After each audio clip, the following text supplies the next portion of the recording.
A black old lady with a Chanel bag? Please. She looks like a damn thief, not a federal prosecutor, the insult hissed through the upscale neighborhood, dripping with contempt from a group of white women. Naomi Monroe was handcuffed on the sidewalk, drowning in judgmental stares and silent racism. But minutes later, David Monroe, a top strategist from the Department of Defense, pulled up. Do you even know who she is? And with that one question, the system began to crack. What state are you in? And if this happened there, would you stay silent or speak up? The Paradise neighborhood carried the quiet elegance typical of affluent middle-class communities, where every hedge was trimmed regularly and every doorstep gleamed. Naomi Monroe stepped out of a boutique near the corner, holding an authentic Chanel handbag and a neatly wrapped gift box. She wore a simple, elegant, light gray dress, her hair tied into a low bun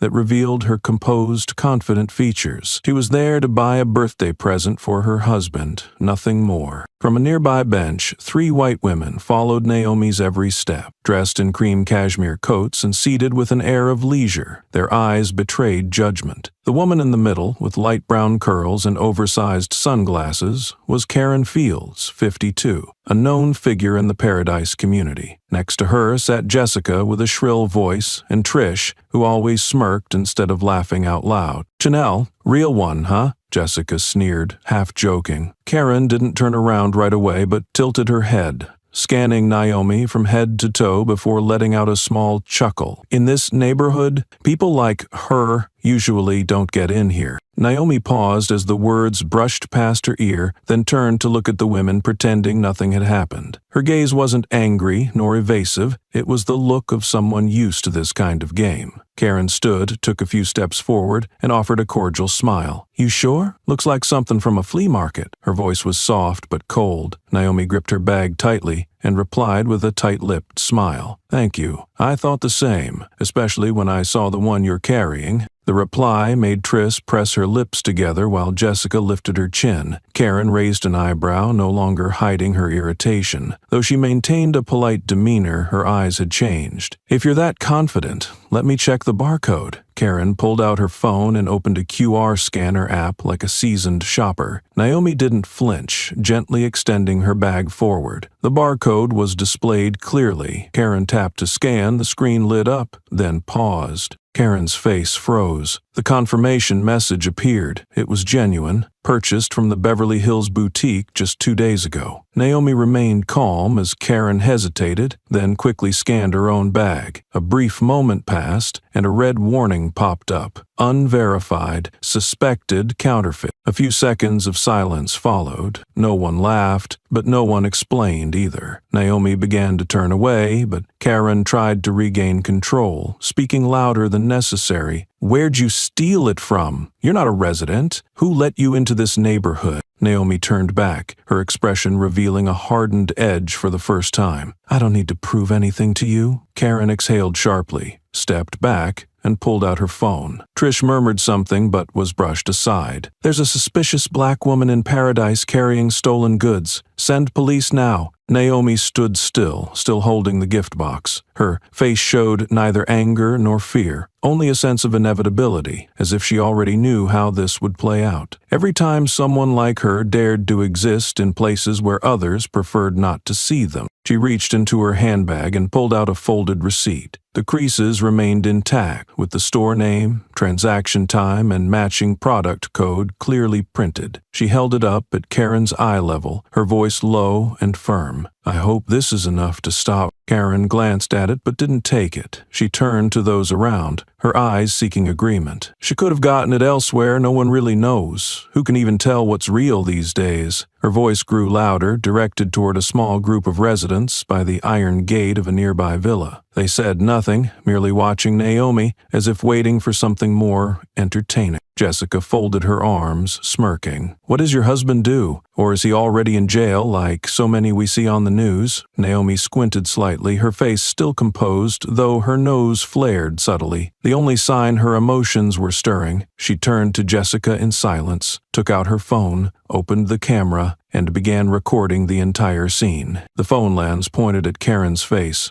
then moved to Jessica and Trish. Karen stepped back slightly, her expression shifting. "Who do you think you are? Filming me?" Her voice sliced through the air. "Don't think a phone gives you the right to do whatever you want. You'll get in trouble for this." Naomi didn't answer. The accusations continued, baseless and sharp, like needles piercing silk. Each woman in Karen's group took turns lacing their statements with vague judgment and thinly veiled contempt. Around them, a few more people stopped their cars and slowed their pace to observe. No one intervened, but their eyes were the same, skeptical and expectant. A young Asian man in a delivery jacket stood near the curb. He looked uncertainly at Naomi, then at the women. As he was about to speak, Karen snapped back, eyes blazing. "This doesn't concern you." He hesitated, then quietly backed away, pulled up his hoodie and walked on as if nothing had happened. A prolonged sound echoed from a distance, sharp, familiar. The police siren pierced through the tree-lined street,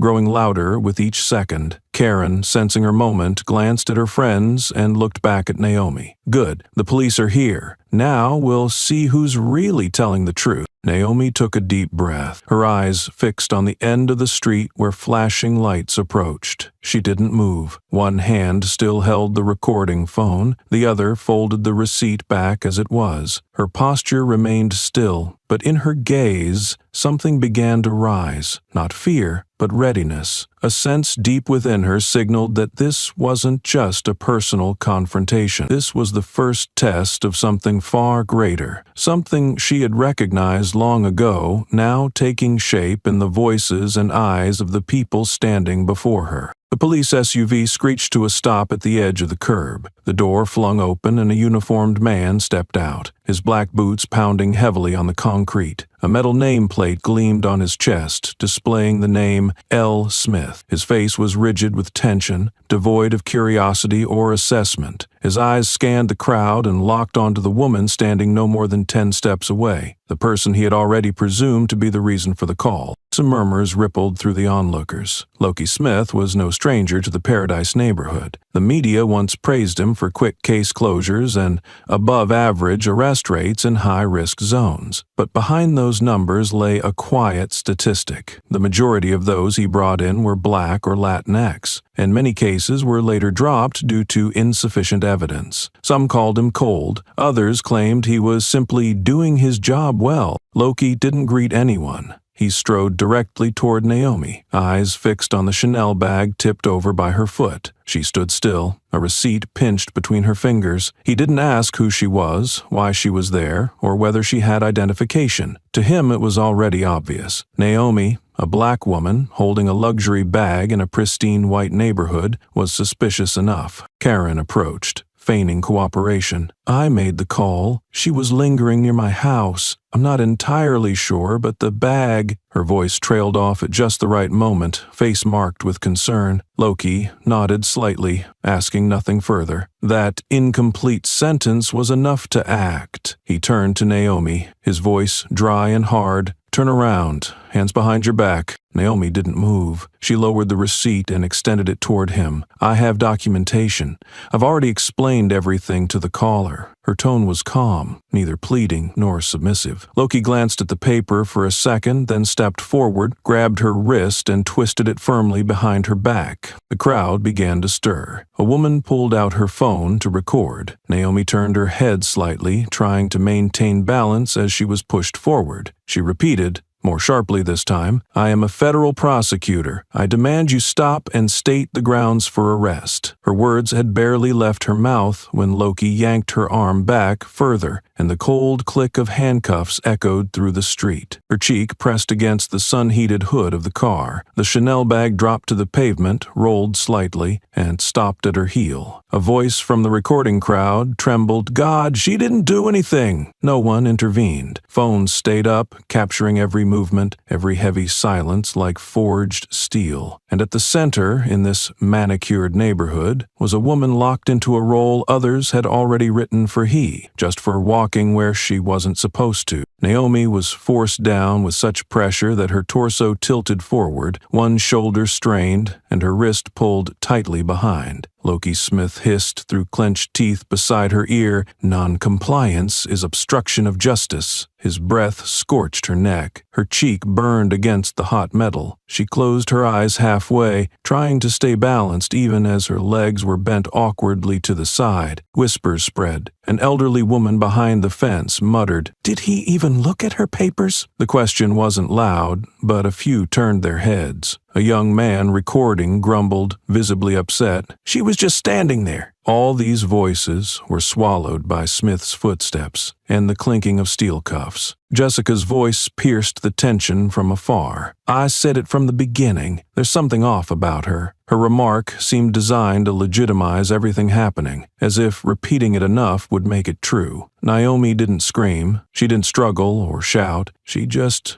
breathed heavily, eyes open, staring down at the pavement like she was keeping herself from falling into an unseen abyss. With each pulse of pain, she inhaled deeper, keeping her head from dropping, her image from collapsing along with the air in her chest. Sweat began to gather at her temples, her once neat hair now disheveled. Cameras from both sides were rolling. A TikTok live stream, only minutes old, already had hundreds of viewers. Comments began flooding in. She didn't do anything. Why didn't they check first? Who is she? The questions poured in like a flood, crashing into the scene without halting it. Naomi turned her head, voice steady. "I am a federal prosecutor. I demand you cease this unlawful behavior." Loki didn't hesitate. He slapped her across the face. It was clear, forceful. Her head snapped to the side, a red mark blossoming on her cheek. The slap rang out, crisp and unfiltered, captured cleanly on camera. "You think an old black woman like you could be a federal prosecutor,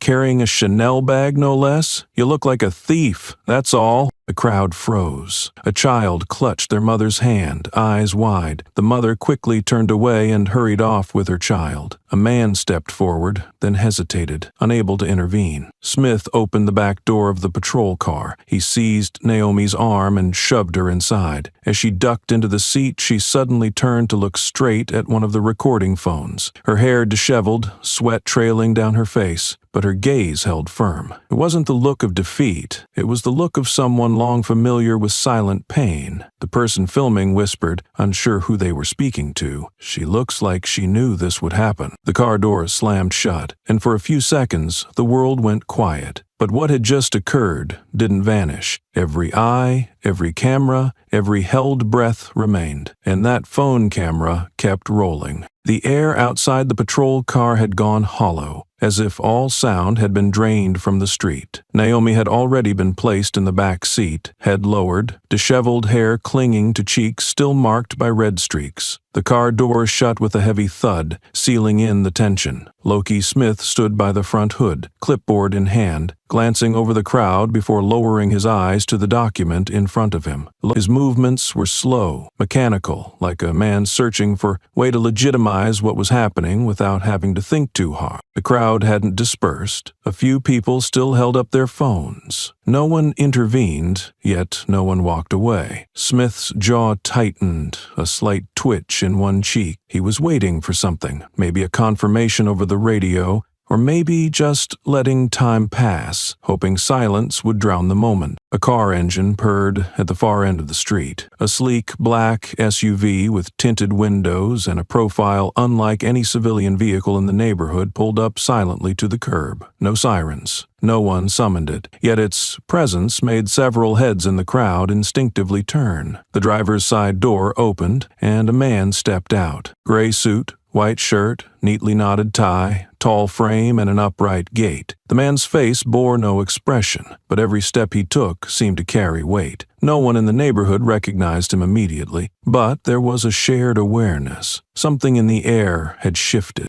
David Monroe walked straight toward the patrol car without acknowledging the crowd or sparing a glance at Smith. He wasn't in a hurry. His steps were steady, deliberate, not overbearing, but enough to cause the crowd to part in silence. When he stopped, he stood directly across from Smith, just a few paces away, saying nothing. Smith looked up. His gaze moved from the man in front of him to the SUV, then to the patrol car. He seemed to wait for an explanation, but David said nothing at first. He studied Smith's face, turned slightly to glance at the vehicle holding Naomi, then turned back. His voice, when it came, was calm, but cut through the air like a blade. "Do you know who she is?" The question wasn't shouted, it wasn't even confrontational, but it rang out clear in that suffocating silence. Smith didn't respond right away. He stepped back slightly, uncertain, his head tilting as if trying to decide what to say, or waiting for the system he relied on to rescue him. A whisper came from the crowd. "Is that her husband?" Another voice added, "I think I've seen him on the defense news broadcast." Even these low murmurs caused a ripple. Phones that had been fixed on the car now began turning toward David. Smith shifted uneasily. His hand tensed, fingers brushing the grip of his holstered gun before freezing. His face, smug minutes earlier, now took on a guarded edge. The question hadn't been answered, but it didn't need to be. The silence spoke louder, and for the first time that day, Loki Smith stepped back, not out of fear, but because he realized he had crossed a line with the wrong person. David pulled a wallet from the inside of his blazer. The motion was calm, unhurried. He flipped it open to reveal a silver military ID badge etched with a classified security clearance emblem and a raised seal from the Department of Defense. No title, no need for introduction. The badge spoke for itself. A young officer nearby froze at the sight of the insignia. He leaned in to whisper into his partner's ear. Their faces changed almost instantly, a reflex bred only from high-level counterintelligence training. David closed the wallet and slipped it back into his jacket, then turned to Smith. His voice was low but deliberate, each word landing heavy in the already thick air. "Would you like me to repeat my wife's record for you or let her do it herself in the next official statement?" Smith held his gaze for 2 seconds, his fists clenched as if trying to push things back into order, but his knees slightly buckled. No one gave an order, no one raised a hand. Yet between the two men, the balance of power had shifted completely. Loki stepped back and walked to the patrol car. He opened the rear door, eyes dodging every nearby camera. Naomi stepped out slowly, her posture upright, the marks of swollen cuffs still visible on her wrists. She said nothing, just looked straight at David. They exchanged no words or glances, yet the silence between them said more than any defense could. Behind them,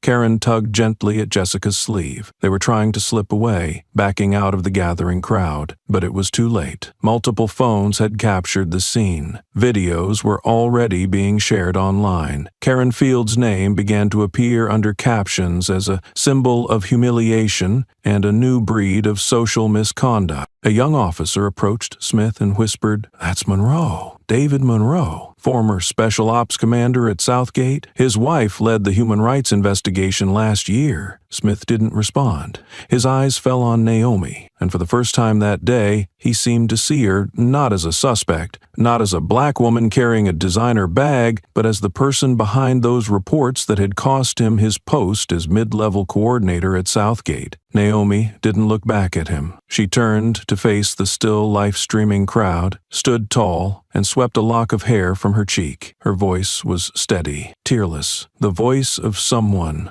who had waited for this moment far longer than anyone realized. "I don't need protection. I need your law to remember its own laws. Next time, follow protocol." A phone buzzed gently in someone's hand. The first comment appeared on screen. "Her name is Naomi Monroe, and this is just the beginning of the story." The media atmosphere suddenly erupted. Major news outlets simultaneously featured the arrest of Naomi Monroe on their front pages. The earliest headlines began with the phrase, "Former federal prosecutor detained without charge." But within less than a day, hashtags like Justice for Naomi and Southgate Cover-Up dominated social media. Posts didn't just share the video of Naomi being handcuffed in the street. They also included captions hinting at a long history of violence and discrimination tied to Southgate Detention Center, a place that had once rocked public opinion years ago before sinking back into obscurity.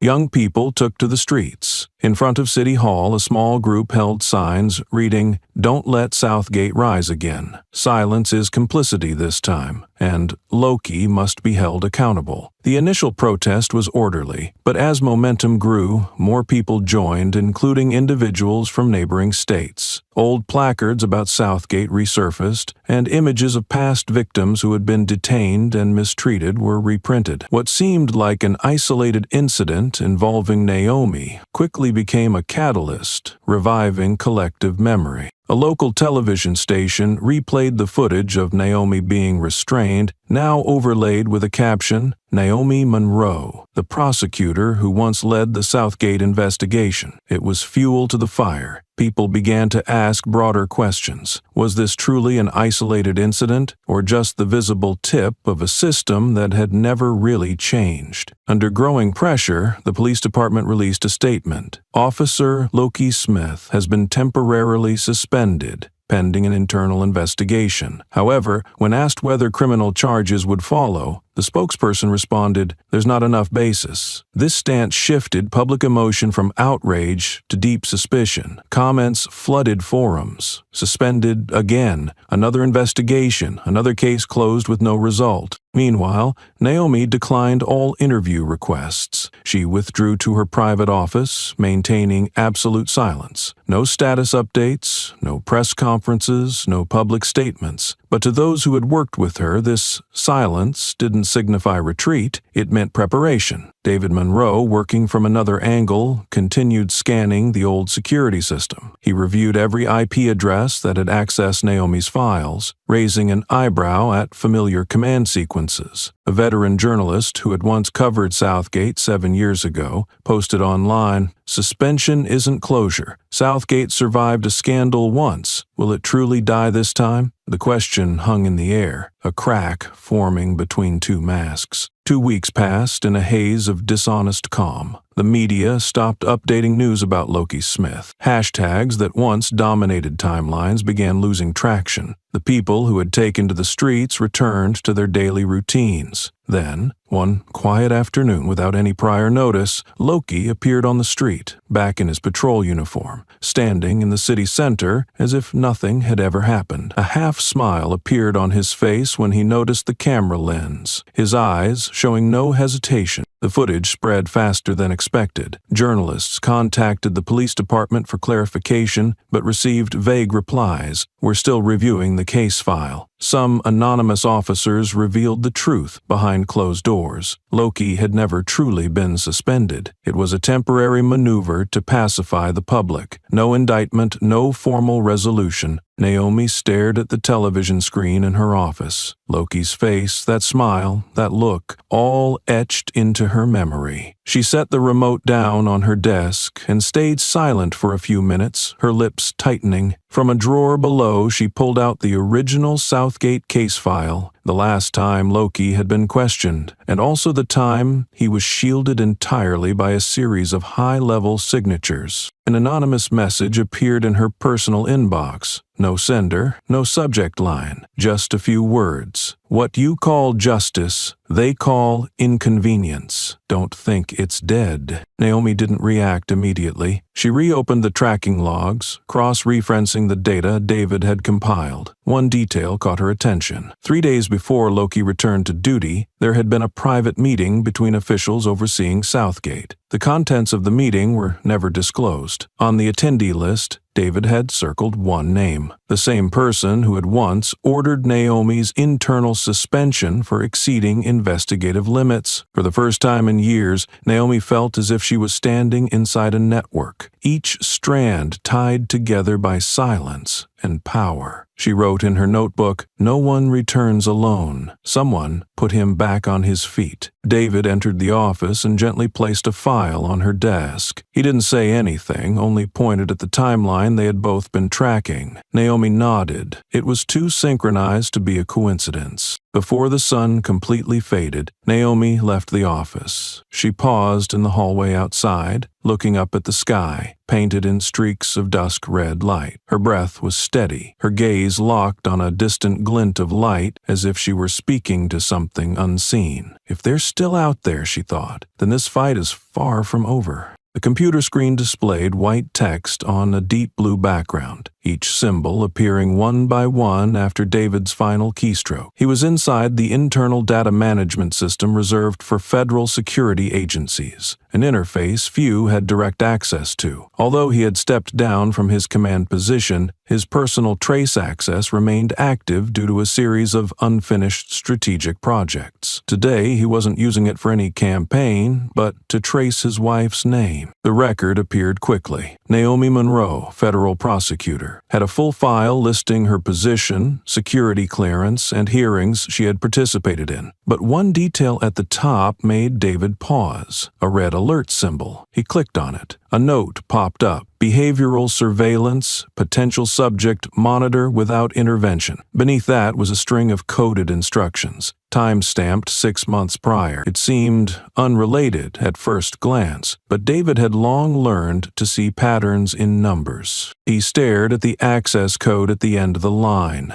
MH. No name, no title, just 2 capital letters. But it wasn't unfamiliar. In his memory, MH was the common shorthand for someone who had stood beside him and Naomi throughout the Southgate operation. David leaned closer to the screen, the blue glow reflecting off his tense cheekbones. He didn't jump to conclusions. Instead, he entered a command to retrieve the access authorization for this level of behavioral tagging. The system replied within a second. Only individuals with strategic tier clearance from the Department of Homeland Security or National Strategic Oversight may assign Level 3 behavioral surveillance tags. David leaned back, eyes fixed on the stream of data. A Level 3 red flag was never applied to internal personnel unless there was a significant national security risk. Naomi posed no such risk. She had once been praised for exposing misconduct within the system. But if someone sought to silence her, tagging her from a distance, placing her under covert watch, would be the perfect move. He opened Naomi's internal message log from the past 6 months. Her most recent report appeared. 1 week before the incident, Naomi had submitted a proposal to re-examine the data logs related to the Southgate Detention Center. In her report, she mentioned irregular allocation patterns in files removed from the system. 3 days later, the red flag appeared. The pattern was clear, and someone had acted almost immediately after Naomi unearthed a chain of buried misconduct. David entered the final command to back up the access logs. He knew he was entering the gray zone of the system, where every trace command left a footprint, but he didn't stop. Once the data was safely archived, he glanced toward the corner of the desk, where an old photo of Naomi stood upright. She was smiling in the picture, shaking hands with a man in a high-ranking uniform.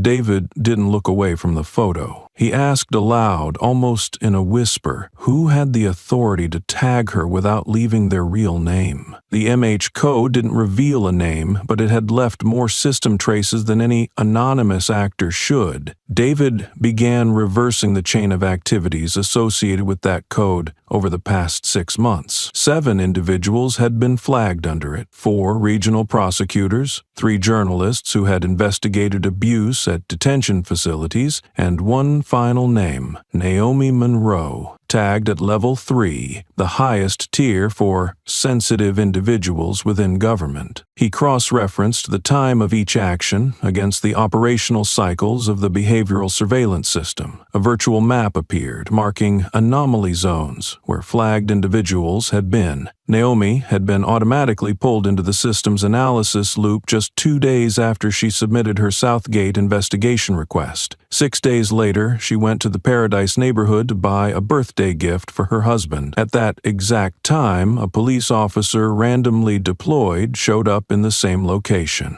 David didn't believe in coincidence. The code didn't say the name, but when he ran a personnel scan of those with clearance to assign Level 3 tags, only one person remained, someone who had once worked directly with both him and Naomi during the Southgate probe, Marshall Hayden. The name alone made David sit up straight. Hayden had been Deputy Director of Strategic Security, had sat in numerous closed-door briefings with them, and had publicly supported Naomi before Congress when she proposed a partial shutdown of the Southgate system due to human rights violations. He once said, "There can be no justice if the system itself is designed to suppress truth," and now he had tagged Naomi as a subject for surveillance. No approach, no interference. David clenched his fists over the keyboard. Emotion welled up in his throat, but he didn't let it take over. Instead of rage, he began extracting the full command log tied to the MH code, matching it with the system's automated execution timestamps, embedding positional evidence, access logs, and security confirmations. Each layer was encrypted. Each folder is locked with a unique password. In the end, he transferred everything onto a hard drive isolated from the network. He wrote a short annotation and embedded it within the encrypted file. If I disappear, this is the first question you should ask. The data was stored in a secure vault, protected by dual-layer biometric encryption. He placed the device in a safe compartment behind the bookshelf, then stood up, eyes still on the screen showing one last image, Marshall Hayden's face during the first hearing, seated next to Naomi with an oddly trusting gaze. David turned back to the desk and took out an old photo frame. In it, Naomi stood between two men, himself and Hayden, all three smiling after the Southgate investigation concluded. He stared at the photo for a few seconds, then turned it face down on the desk. That smile was now just a silent punctuation mark for what had once been called comradeship.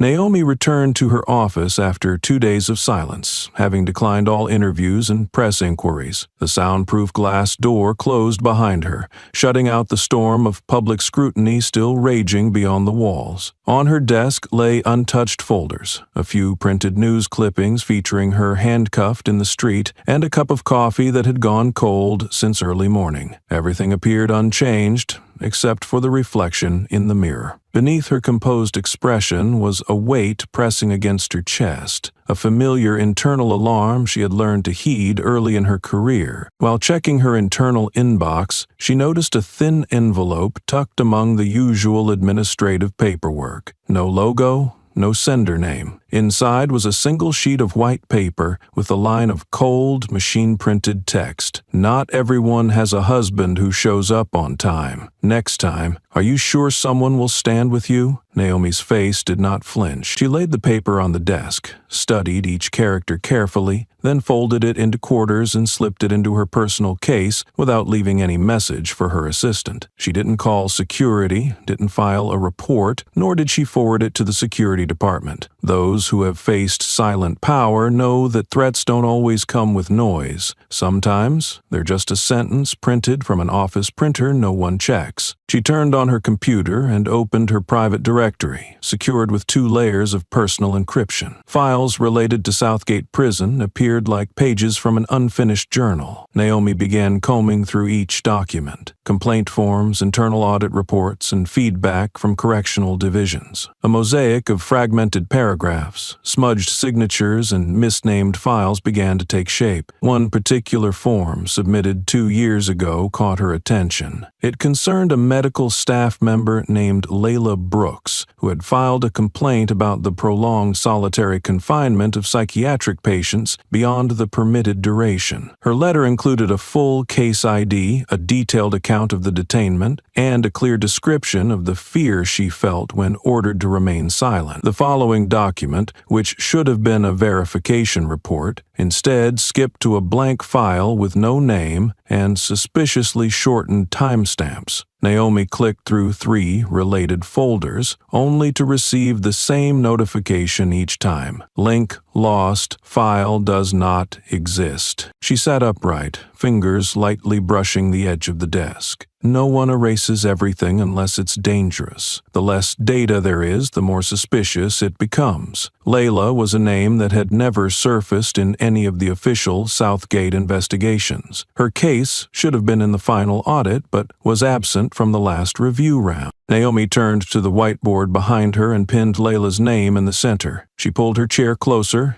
activated internal access logs, and began marking incidents with similar patterns. Clear initial reports, vague conclusions, missing files. Now, a single anonymous message had pulled her back to the same trail, a place where explanations weren't governed by law, but by who had the power to decide who even got to exist within the system. Standing before the board, Naomi held a red marker in one hand. Square notes bearing names, dates, complaint IDs, and the names of intake officers were clustered into scattered groups. Each time she found a match, she connected them with fine gray thread. What first looked like disjointed entries began to form a data web, and at its center, a void, still unsolved. Initial findings revealed 5 individuals had filed misconduct complaints related to Southgate over the past 3 years. 4 of them no longer existed in the system. Naomi searched using employee IDs, emails, and even outdated contact numbers from the original documents. The results were the same. No replies, no closure decisions, no acknowledgement of receipt. It was as if these people had never officially existed. Her eyes lingered on a repeating signature across multiple reports. KF. That name had once appeared faintly in a leaked internal Southgate report, crossed out in black ink, yet still partially legible. Naomi had seen this same signature in a short article by an investigative journalist who had lost their job a year ago for unauthorized access to internal data. She reopened that article and read every paragraph describing how complaint procedures had been systematically distorted. Under her desk lamp, Naomi recognized that the patterns she was mapping mirrored those outlined in suppressed case structure, where data was rerouted to holding drives, then labeled as incomplete, and finally erased. Each time an individual was marked as unavailable for contact, their records were truncated.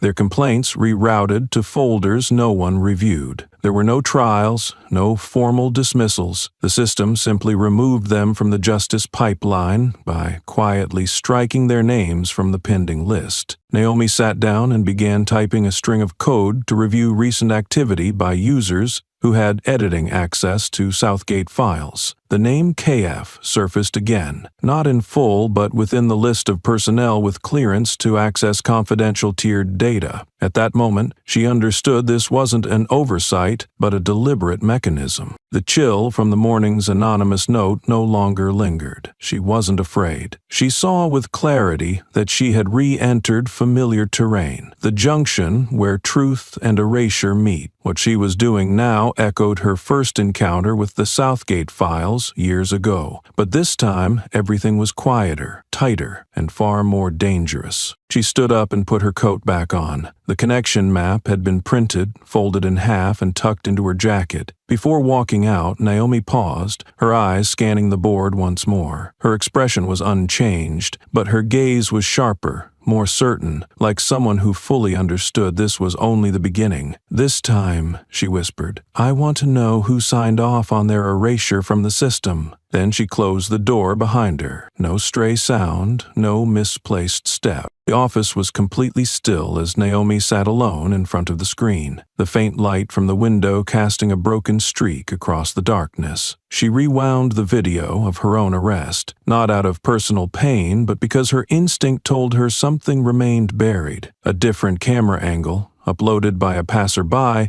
caught her attention. On the other side of the street, at the edge of the frame, a young woman in a long coat was being escorted into a vehicle by 2 officers. She did not resist, did not scream, did nothing that seemed unusual. What made Naomi pause the footage was the young woman's hands gently resting on her stomach, a visible sign of pregnancy. Naomi zoomed in on the still image. The face looked far too young, the eyes cast downward, not from guilt, but from fear. Using facial recognition software, Naomi began searching for her identity. Within minutes, a name appeared: Layla Brooks, 19 years old, listed as an intern at a suburban health center, with no criminal record, no active surveillance status. She had been recorded as present in Paradise that day, then vanished without a trace. Naomi accessed the internal detention database, but there was no file on Layla, no processing report, no detention order, no release form. It was as if she had ceased to exist the moment she was placed in the vehicle. There was only a vague status entry, transferred to holding unit for clarification, no recipient listed, no timestamp provided. She printed the report and pinned it to the wooden board in her office. Layla's photo now sat between two others, a stack of redacted Southgate files on one side and a threatening note Naomi had received 3 days earlier on the other. Naomi said nothing, simply stared at the girl's face. A face representing thousands who had disappeared from the system, whose names no one remembered, whose cases no one pursued. Layla had never made headlines. There was no viral video, no well-known relative, and that was what made her story even more chilling.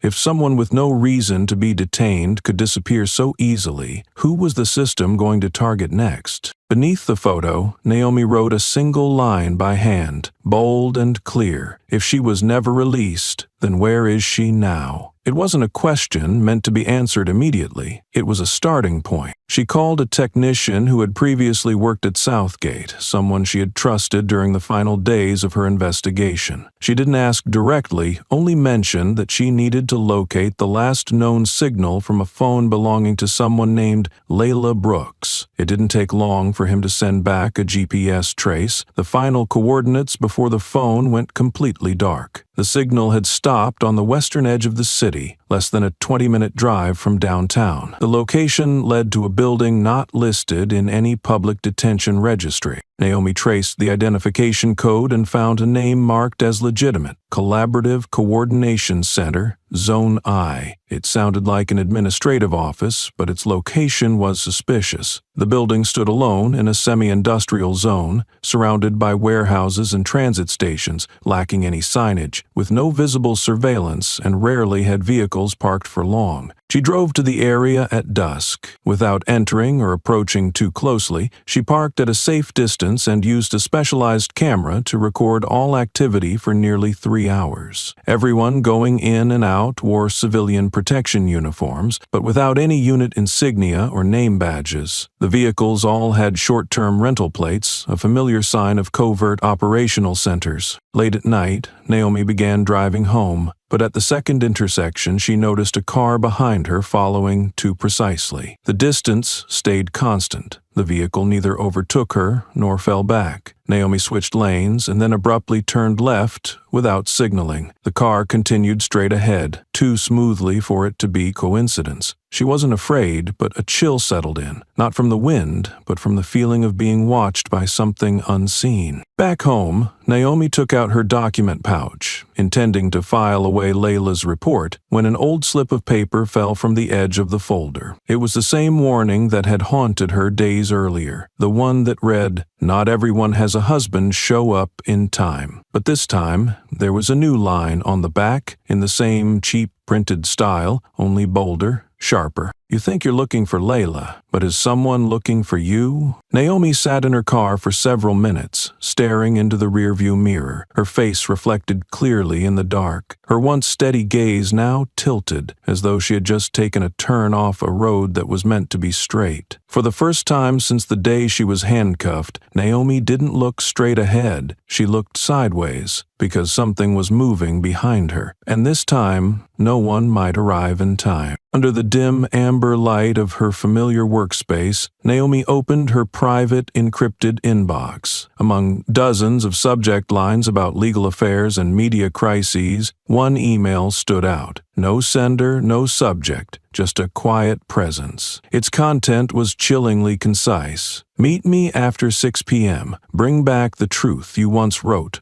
but no one dared to read." Beneath that was a GPS coordinate. Naomi typed it into the map, a derelict warehouse once owned by Southgate, now abandoned for over a year. She didn't reply, didn't forward it. She simply closed her laptop and left the building at 5:45 p.m., taking nothing but her keys, phone, and an old notebook. When her car stopped in front of the warehouse, the sun had already dipped below the horizon. The surroundings were silent, the weak glow from a street lamp barely reaching the peeling brick wall. Naomi stepped in without hesitation. A man stood at the far corner, sleeves rolled up, eyes peering through rusted bars. Elijah Crane, former night guard of Southgate's solitary wing. He had grown thinner, his face tanned and hardened, and his eyes carried something broken that had never been named. "You came," Elijah said, his voice hoarse. "I didn't think you would." Naomi said nothing. She nodded slightly, her gaze unwavering. They stood a few paces apart in an empty room with no furniture. Elijah looked down at his hands, as if confirming something. "I saw him beat a prisoner once, because the man laughed when he got released. He said, 'You'll be back soon enough.' I was standing by the door. What did I do? I walked on, pretending I saw nothing." Naomi held his gaze. Elijah looked up. "I heard Loki speak in the command room. Black skin, expensive bag. By protocol, we stopped them. I heard it, and I said nothing. Because I knew, the moment I spoke up, they'd label me emotionally unstable and throw me out like the rest." "Then why now?" Naomi asked, breaking their silence for the first time. Elijah exhaled slowly. "Because I saw the video of your arrest. I saw your face when you turned to the camera. You didn't scream,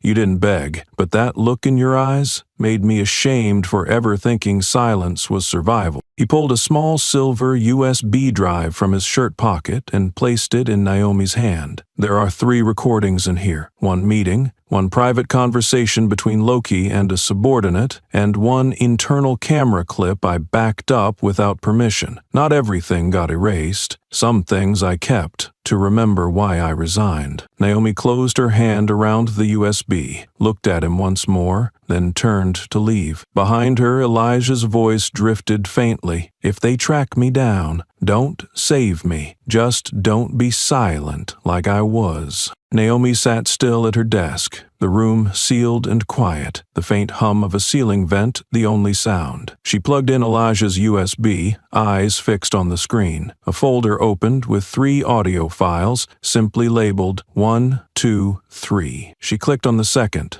the largest file. A faint hiss, then a man's voice filled the room. The audio quality wasn't perfect, but the tone was unmistakable, cold and absolute. Loki Smith's voice. "Black skin and an expensive bag are reason enough to stop someone. If we don't act, who's going to manage this chaos?" Naomi didn't stop after the first playthrough. She dragged the bar back and listened again, and again. Every word was clear. It wasn't casual prejudice, it was doctrine, a coded policy wrapped in the language of duty. Not an outburst, but a calculated order rooted in bias. She closed her eyes, hand tightening around her headset. Faces came to her. Layla Brooks, and all the others who passed through the system with no name ever recorded. A sentence like that, made public, would shatter the mask people like Loki wore. But she knew the truth came with a price, and if she exposed it, they could claim the file was edited. They could dig up old cases, accuse her of fabricating victimhood. They could hire simulated experts to discredit the recording. But if she kept it hidden, the system would keep breathing, in the dark, fueled by the fear of those with no voice to speak for them. Naomi opened a draft, attached the recording, and sent it to David and an international human rights organization with an independent legal network. She compressed the files again, placed them on a secure encrypted drive, and locked it in a backup office safe. The desk lamp cast angular shadows across her cheek. She picked up her phone and dialed David. He answered before the second ring. "I'm here." She didn't greet him, didn't ease into it. "I have something that, if released, will set them off. But this isn't just about me anymore." She paused. "This is proof that they chose who to control, not based on behavior, but skin color." David sat alone in front of 3 monitors, the bluish glow of lines of code brushing across his tense face. The silence around him wasn't tranquility, but a form of vigilance. He was tracking a system code labeled MH, something quickly becoming more dangerous than anything he had ever faced on the battlefield. The first command line led him to a familiar IP address, the office of Marshal Hayden, on the 3rd floor of the Department of National Security headquarters. From there, the system logged repeated accesses to sensitive files, including those involving Naomi Monroe. What made David restless wasn't the access itself, but a note embedded within an automated system log. One command stood out: flag_tracking, set_code, L2X_37C -crack silent. If access_level greater than equals 4. It was a custom line of code, developed solely for counterintelligence personnel, designed by David himself. No one outside of his hand-picked trainees could know how to use this syntax, and Marshall Hayden was the first name on that list. David opened the system journal and restored temporarily encrypted access logs. A series of names appeared: Naomi, Elijah Crane, Layla Brooks, and 3 journalists who had investigated Southgate. The last time the system was accessed by MH was 2 days before Naomi's arrest, coinciding with the update of a report labeled "Unstable Behavior with Potential for Media Disruption." David bit his lip lightly, his eyes fixed on the screen. He typed a cross-check command. The results appeared instantly. A note reading, "Flag L3, Potential Disruption Source," had been added to Naomi's file 5 days after Hayden sent a confidential brief to the Internal Oversight Committee. The topic of the brief was "List of Individuals with Potential to Expose Misconduct in the Southgate Operation." At that moment, the data aligned like a cruel jigsaw puzzle. What had once been suspicion now took clear shape. Every act of surveillance, every hidden trace, originated from one place: Hayden's office, from the hands of the man who once called Naomi indispensable in any operation. David pushed his chair back, his hands clenched on the desk. His breathing was slow but heavy, as though containing a storm. On the screen, Hayden's old insignia still glowed red, a reminder that unchecked power always finds ways to bury the blood it spills. He stared at it for a long time,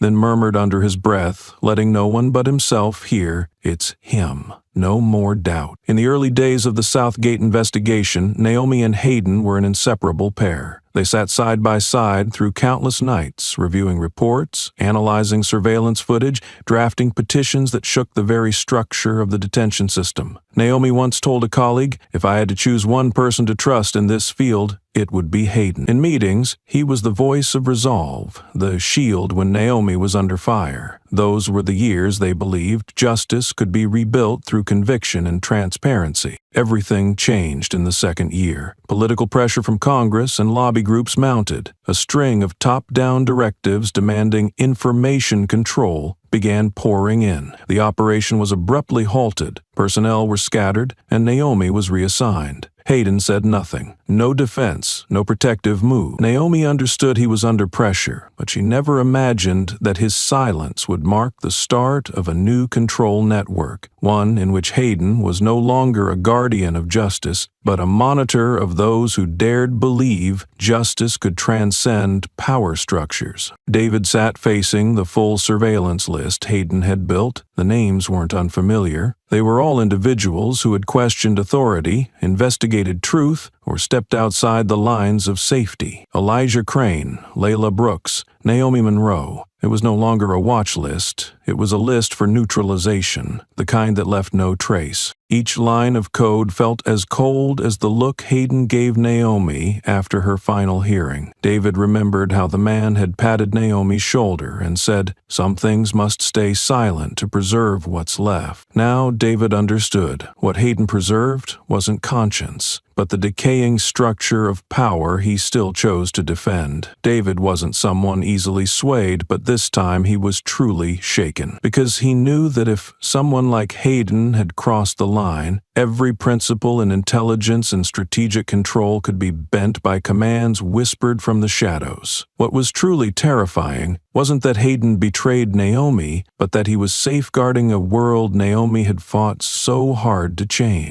The data in David's hands was enough to expose, but not enough to bring down Hayden. The man had networks, a formal advisory role, and a facade of 3 decades of service to national security. Exposing him without precision would only put Naomi back in the crosshairs, and this time it might be permanent. Rising from his chair, David walked toward the wooden cabinet in his old office. He opened a drawer and pulled out the old badge he had worn on his chest during his years of service. The metal face was tarnished, but a faint glint of gold shimmered under the light. David held it up to the mirror, and the look in his eyes was no longer that of an observer, but of someone ready to strike back. "We once stood in the same trench," David thought, his fingers tightening around the badge. "Now I'll be the one to push you out of it." Under the dim light of a dangling iron lamp, the basement room of the old library felt suspended in time. Gray stone walls, a thin layer of dust, and a long wooden table at the center were all they had. Naomi stood still, betraying no sign of tension, even though she knew deep down that this wasn't just a meeting. This was the beginning of a fracture, cutting deep into the shell of power she once believed to be untouchable. 4 individuals arrived on time. They exchanged no handshakes, no pleasantries. 2 were human rights investigators from an independent international organization. 1 was a technician who had left the data center after refusing to delete evidence, and the last was a lawyer from the Legal Freedom Alliance. They placed their phones into a soundproof box and turned their eyes to Naomi, as if expecting something greater than mere files. Naomi said nothing to open the meeting. She reached into her bag, pulled out a USB drive, placed it on the table, and gently pushed it toward the center. Then she laid out a stack of backup folders, an audio recording of Loki Smith, metadata details, access logs marked MH, a list of flagged individuals, and an encryption order from David. "I'm not here to ask for protection. I just want the truth to exist somewhere ready to continue living in case someone is forced to disappear," she said calmly, her voice steady. The technician opened his laptop and inserted the USB. Lines of code appeared on the screen, the blue light reflecting off his face. No one spoke. The sound of typing was the only thing that broke the silence, stretched tight like a wire. One investigator verified the authentication strings.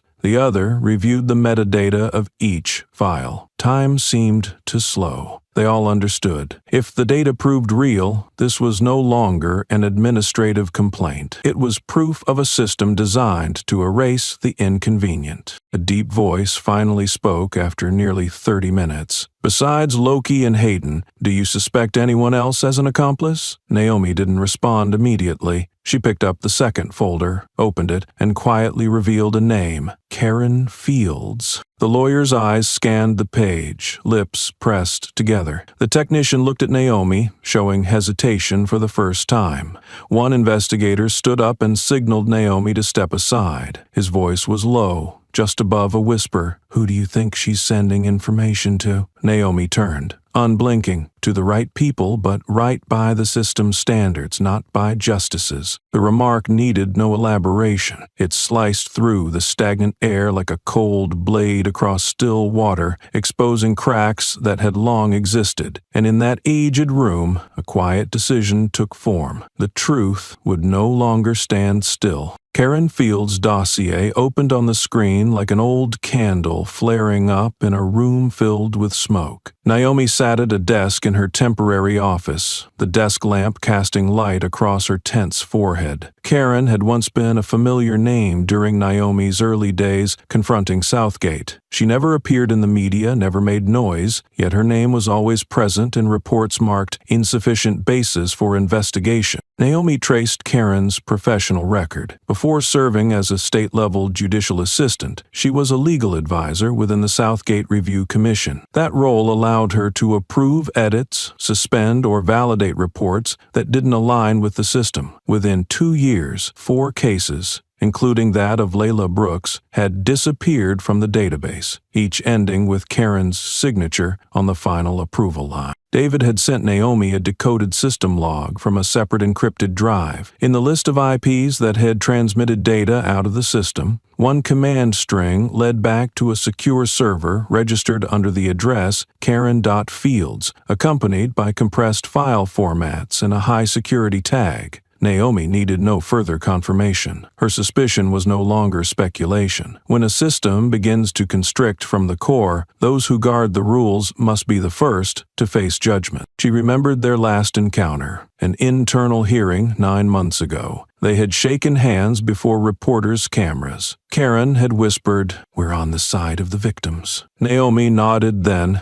never imagining those words would later echo like cruel irony. The final line of the file stopped Naomi cold. 6 months ago, from Karen's account, a file titled Priority Network Protection Phase 2 was uploaded with elevated coordination clearance. No one knew what Phase was, but Phase 2 alone made one thing clear. This was a coordinated operation, not a rogue act. Naomi closed the folder, carefully encrypted the remaining files, and called David in private. Her voice was low but firm. If Hayden's the player, she's the one who opens the door. Every lock has someone holding the key. Layla Brooks had been part of the controversial arrests overseen by Loki Smith. After Naomi was released and her case gained widespread attention, everyone assumed Layla had also been safely freed. However, when Naomi tried to reconnect with the young woman to offer legal support, all attempts to contact her hit a dead end. Her phone was out of coverage, and all her social media accounts were deleted.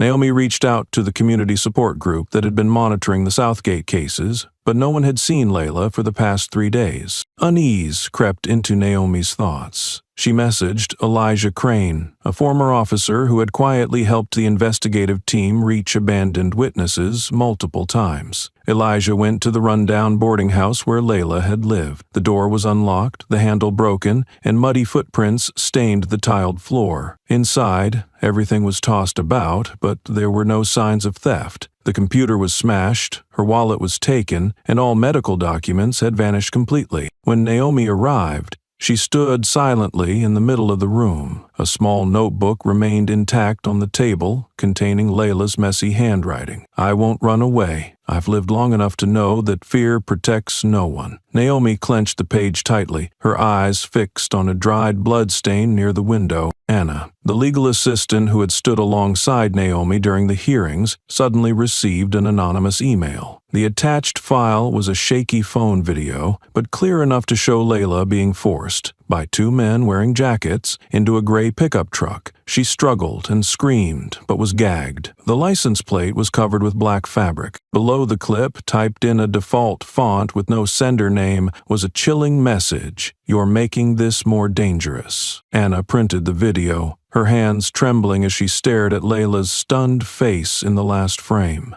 Naomi watched the clip 3 times without a word. She turned to David Monroe, standing behind her. "We need to make this public. People need to know." Anna stepped forward, interrupting. "If you do, Layla will be the next name to vanish from all official records." Naomi looked back at Anna with steady eyes, but this time there was something like a deep crack in her gaze. Anna needed no further explanation. "This time it's Layla," she said slowly. "Next time, it could be you." No one in the room denied it. There was no longer room for argument or uncertainty between right and wrong. The question was no longer who would be hurt next, but what the system was prepared to do to keep everything in the shadows. Early the next morning, Anna returned to the temporary office the legal team had rented near the hearing location. She planned to review backup data and cross-check it with new reports from David about the contract between Southgate and a private security company. When she opened the mailbox, she found a thin envelope with no sender's name. The paper inside was old, ink slightly smeared. The slanted handwriting hurried, yet legible enough to send a chill down her spine. "If you continue, the next body might be yours. No one protects everyone." She held the letter still for a long time. The morning light reflected off the glass, casting a blur that concealed her expression. For a few seconds, Anna thought of the press conferences, the news appearances with Naomi, the doubtful looks from colleagues, and the documents returned without clear reasons. She was not the one in the spotlight, but close enough to become a potential target. Part of her wanted to shut down all devices, leave town,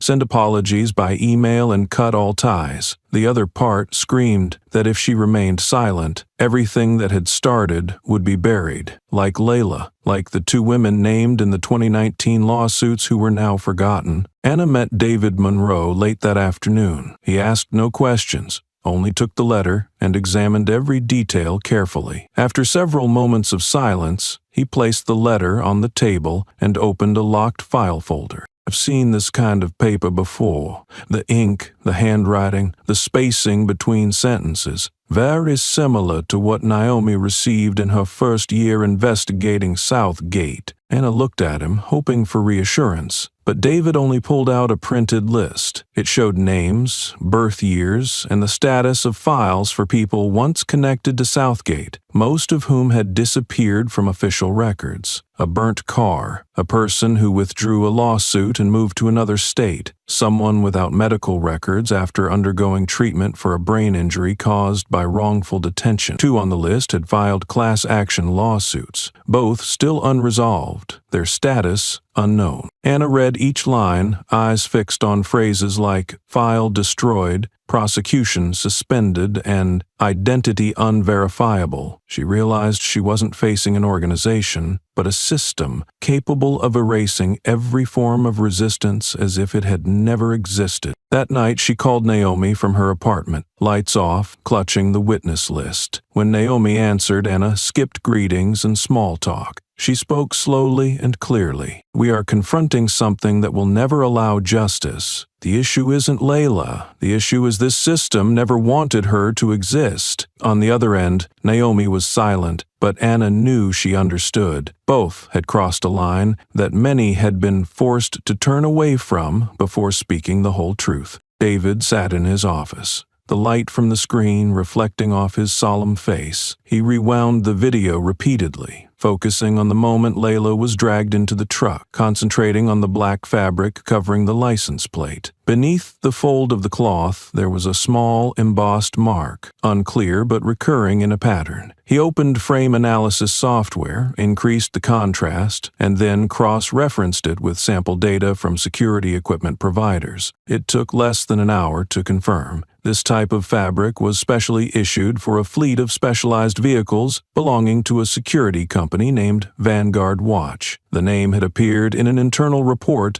about units monitoring high-security areas, but rarely in public. In the files David had access to, a marginal note appeared, a memorandum of understanding signed 3 years ago between the Department of Defense and Vanguard Watch, under the title Cooperative Support for High-Risk Citizen Surveillance. The signatory on the Department of Defense side was Marshall Hayden. The name was all too familiar. He was the one who had assigned Naomi her task when she investigated Southgate, and he was also the person who flagged Naomi's file as special surveillance before everything escalated. David was careful not to send the information via email. He printed an old map of Southgate and compared it with the last known location of the truck in the video. An anomaly appeared. A piece of land once marked as a tactical training center had been erased from the official map since 2020, but satellite data showed vehicles still regularly coming and going, with a stable electricity supply. Naomi was stunned as she looked at the manual map, red circles connected by black ink lines. Her voice was low but firm. This is no longer police. This is a parallel dual structure, a second prison. No courts, no paperwork. David nodded and handed her a confidential budget file. Inside was an entry for Special Surveillance Services Beyond Law Enforcement Authority, approved periodically. The entry was marked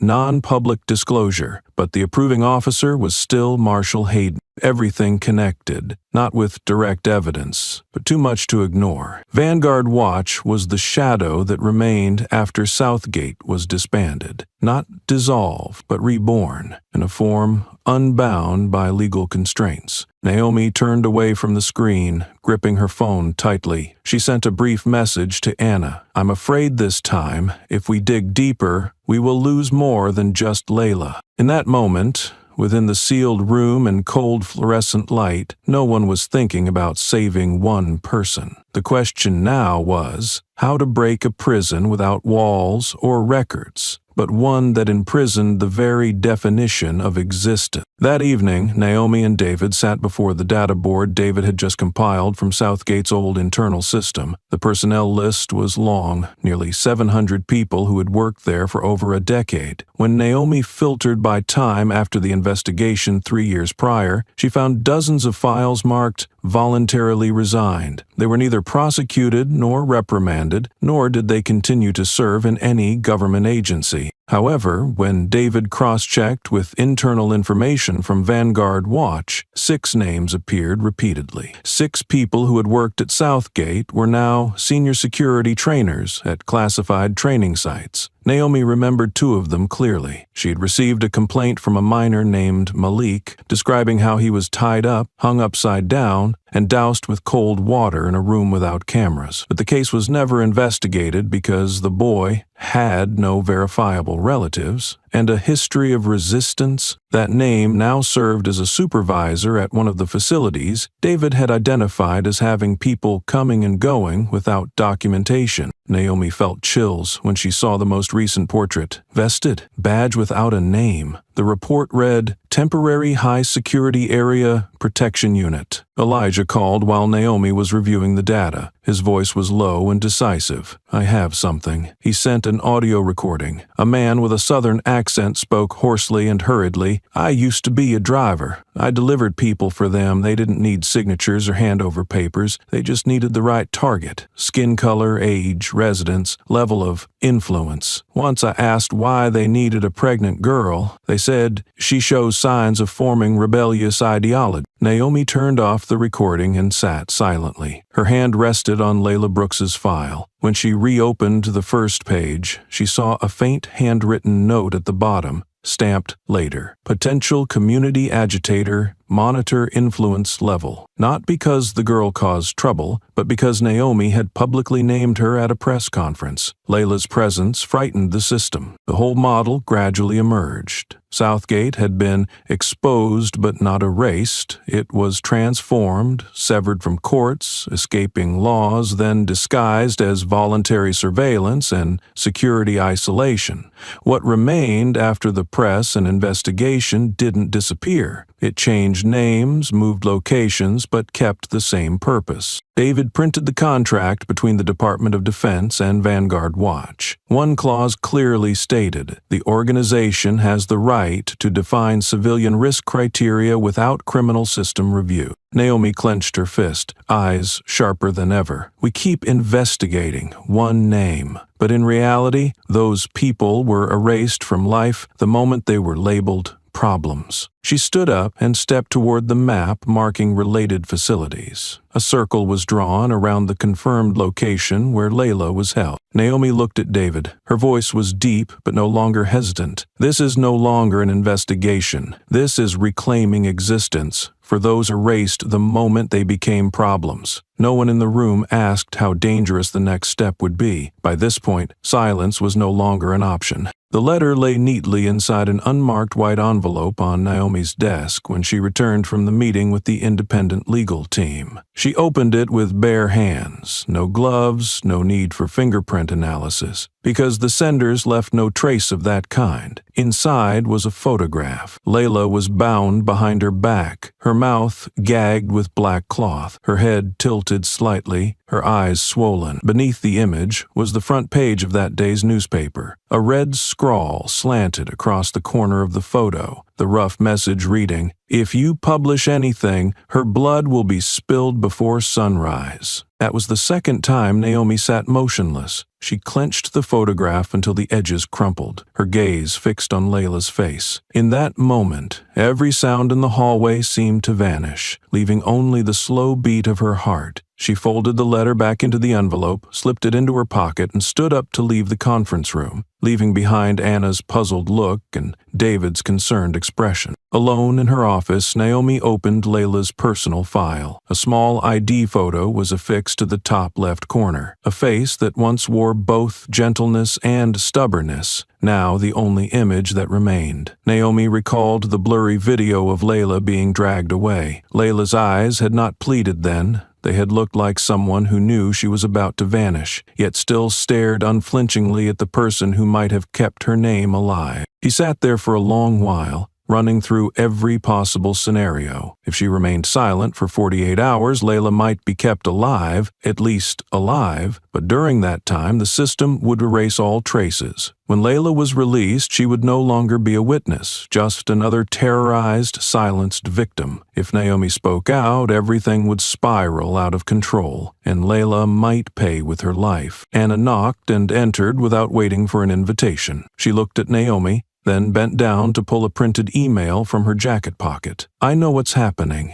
I saw your expression when you opened the letter." Naomi remained silent, her eyes avoiding Anna's. Anna placed the paper on the desk, calm yet resolute. "If you hide this, it means you've chosen to be like them." An hour later, Elijah arrived. He sat across from Naomi without speaking for several minutes, then began in a steady voice, 3 years ago there was a boy, 14 years old. I was ordered to transfer him to a remote detention center. I knew he didn't deserve it, but I stayed silent. 3 months later, no one could find him." He looked at Naomi without accusation. "I share this not to convince you, but so you understand what it feels like to live with that choice." David was the last to enter. Without many words, he placed a hand on Naomi's shoulder and sat down, leaning in with measured speech. "There will be no choice that doesn't cause harm, but someone has to choose the truth first, even if it means bearing the greatest pain." After everyone left, Naomi remained alone in the dim room, the desk lamp illuminating the open file. She took a piece of writing paper and penned the opening lines of her statement. "If you are watching this video, it means I chose to speak, and Layla may no longer be alive." Her pen paused at the end of the line. Layla's face reappeared in her mind, not bound as in the photograph, but standing at the courthouse door, hesitating and asking, "If I testify, will anyone believe me?" Naomi no longer needed an answer. She knew her choice. The press conference was held in a small hall at the community center in the old neighborhood. There were no major media outlets present, no backdrop banner, and no one speaking on Naomi's behalf. Only Naomi stood behind a single microphone, an independent media camera pointed at her, and the silent gazes of those who had watched silence kill justice for years. Naomi stepped forward, the paper in her hand, short but powerful enough to shake the foundation, concealing the truth. She unveiled a hand-drawn map marking sites confirmed as extrajudicial detention centers, the names of personnel accused at Southgate, now serving as overseers at Vanguard Watch, and finally the video of Layla being dragged away, with her face blurred but the movement and sound intact. Before the clip played, Naomi spoke directly into the lens. "None of them had a choice. I did, and I choose to let everyone know how they've been taken." She did not beg for sympathy. She simply narrated, line by line, detail by detail, in a voice neither loud nor trembling. Halfway through the video, footsteps echoed in the hallway. A squad of police officers entered, announcing the meeting's suspension due to the rounds of disturbing community order. But copies of the data had already been sent to multiple sources, irreversible now. That afternoon, Naomi received a summons from the Judicial Ethics Commission. They demanded she explain her disclosure of unverified information. The administrative machinery reacted in its familiar way, canceling speaking invitations, ceasing legal cooperation, and central news outlets no longer mentioning her name. A group of reporters cornered David in a federal building hallway. One asked bluntly, "If Layla is killed, will she be held responsible?" David did not answer immediately. He stared into the questioner's eyes, then said, "Then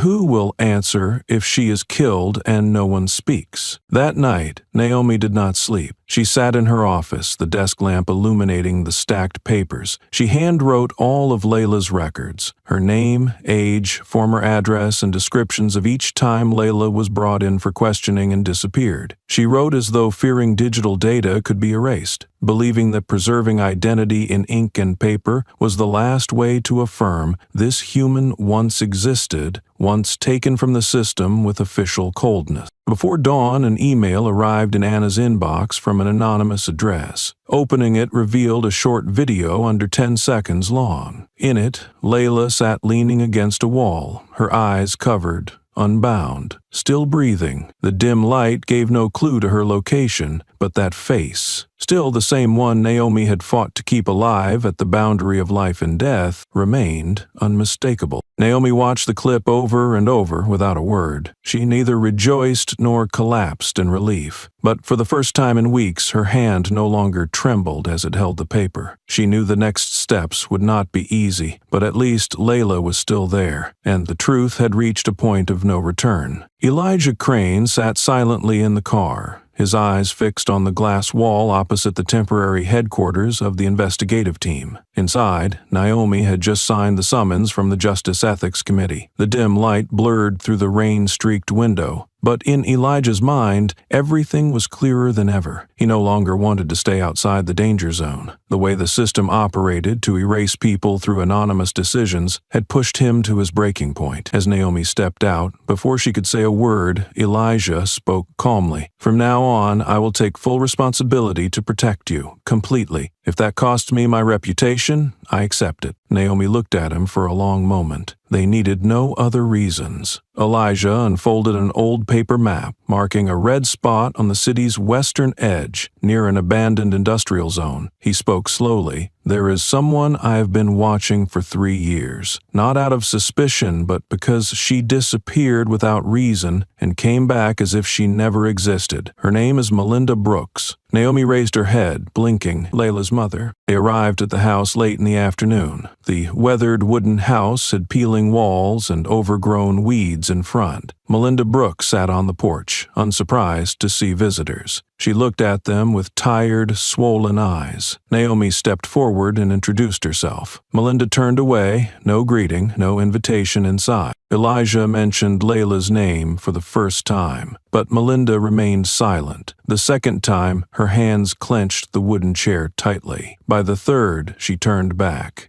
Eyes bloodshot, voice hoarse. "They took her again, didn't they? I knew this day would come." The atmosphere dropped like a foregone conclusion. They went inside. Melinda poured tap water and placed it on the table, then pulled out an old notebook from a drawer. She spoke without waiting for Naomi to ask. Her story had always been inside her chest, waiting for the right person to release it. She used to be an accountant at a district administrative office. One day, she was asked to approve a special budget, funding surveillance for residents exhibiting administrative non-cooperation. She refused, demanding full legal documentation. 3 days later, she was taken away during an internal meeting. No arrest warrant, no explanation. She was labeled with a new term the law never defined: special administrative resistance. At Southgate, she was neither tried nor allowed visits. She described a white room with a low ceiling, lights blazing day and night. They repeatedly asked her one question: "Who told you not to sign?" When she answered, "No one," they changed to, "Do you believe you belong to a high-risk group?" She couldn't recall how long she was detained, only that when released, her house was sealed and her personnel records erased from the system. She re-rented the old house, lived in hiding, and stayed silent for Layla. Naomi sat motionless, jotting down every word. She realized Layla was targeted not for behavior, but for bloodline, because her mother resisted a system that sought to control even suspicion itself. Layla's disappearance was the consequence of a red mark Melinda refused to sign years ago. Melinda looked up at Naomi, her voice hoarse but eyes brightening for the first time. "If I tell, are you sure Layla will come back?" Naomi answered slowly, "I'm not sure. But if you stay silent, they will act as if you and Layla never existed." She paused, then spoke with absolute resolve. "I don't need justice for myself. I need Layla to come back alive."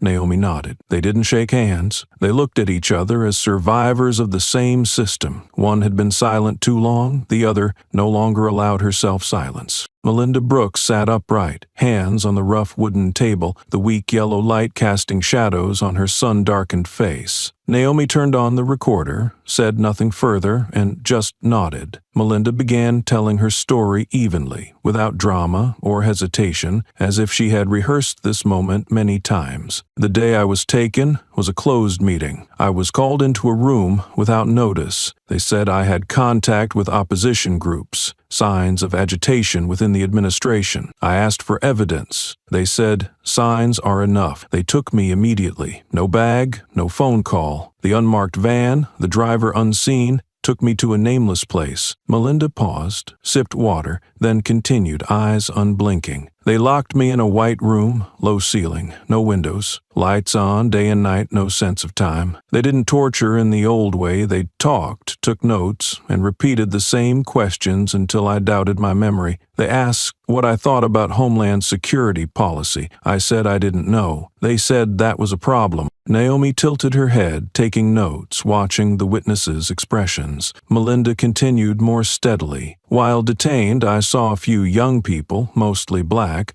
brought in at midnight. They weren't chained or shouted at, they were just led away and never returned. I asked a guard. She said, "People with names but no files. That means they don't exist here." She looked up at Naomi, a faint smile crossing her lips, not relief, but a kind of irony toward the memory. There was a man named Gerald, working in what they called risk file processing. Once he told me, "We don't need legal reasons, we need behavioral stability." Sounds like a joke, but that was the real principle at Southgate. Naomi wrote down Gerald's name, gripping her pen tightly. Once I overheard them mention Layla. At that time, I wasn't sure they meant my daughter. 3 months later, I was released and Layla was taken. That's when I realized everything wasn't random, but layers of strings, extending from one mistake to another. Choice. As Naomi continued recording, Melinda suddenly paused. Her hand twitched slightly, eyes darting toward the window. A black car without lights was parked a few dozen meters away. No one stepped out. No one appeared. Elijah, sitting near the door, stood up and left the room. Inside, Naomi paused the device, eyes following Melinda. Her hands clenched her shirt hem, lips pressed tight, voice trembling. "I once thought if I stayed silent, Layla would be safe. If I didn't poke the system, they'd leave her alone. I was wrong. They don't need reasons. They just need reasons to turn someone into a system error." Naomi stepped closer, said nothing, and only placed her hand over Melinda's. At that moment, Elijah's footsteps echoed at the door. He entered, gave a brief nod. The car left. The plates were covered. They didn't come in. They're only watching. Naomi looked at Melinda, and for the first time that day, she squeezed her hand tightly. "This time, you don't have to speak alone." The words were neither loud nor promises, nor assurances of victory, but they were enough to steady Melinda's gaze, to keep the recorder rolling, and to prove that the truth, as long as someone lives to tell it, is not dead yet.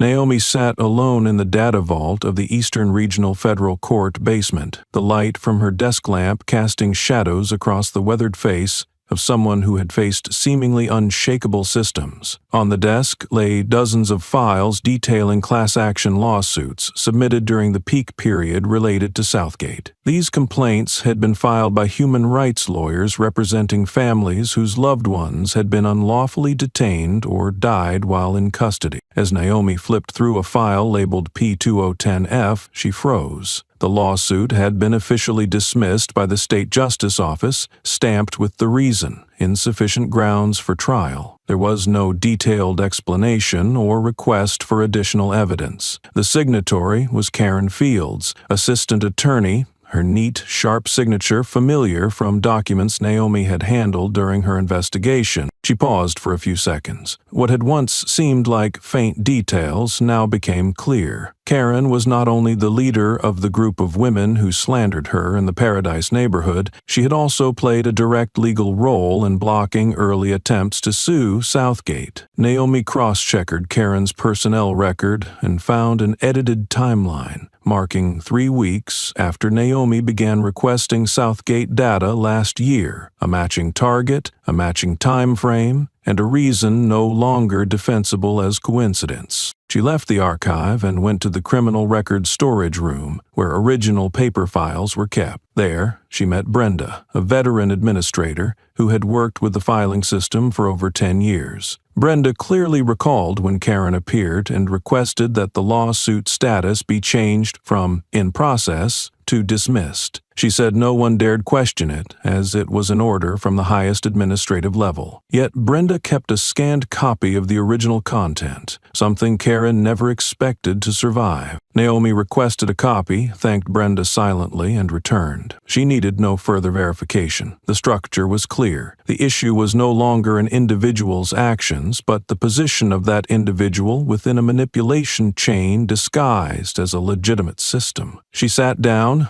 reopening her summary of all unjustified dismissed cases and marking those coinciding with Karen's tenure at the state legal office. Cross-referencing with administrative maps, Naomi realized most lawsuits involved neighborhoods along a new economic development corridor, an area zoned for infrastructure projects and resettlement schemes, formerly a hotspot of low-income communities of color. By blocking class action lawsuits, Karen not only obstructed justice, but also cleared obstacles for a larger real estate plan. Naomi scanned all documents, saving them to a separately encrypted hard drive with two-factor authentication. She relabeled each file, underlined the approving signature, and stamped "intervened" in red ink. This time felt different from previous pursuits of a lone wrongdoer. What she touched was no longer a person, but the nexus binding law enforcement, judiciary, and civil interests, a tightly structured alliance cloaked in legal procedure. On her desk, Naomi left a handwritten note. When those who block justice also sign the contracts to build new cities, the law has been bought before it is ever printed. Naomi spent the afternoon before layering financial analysis charts, cross-referencing shareholder transfers, investment flows,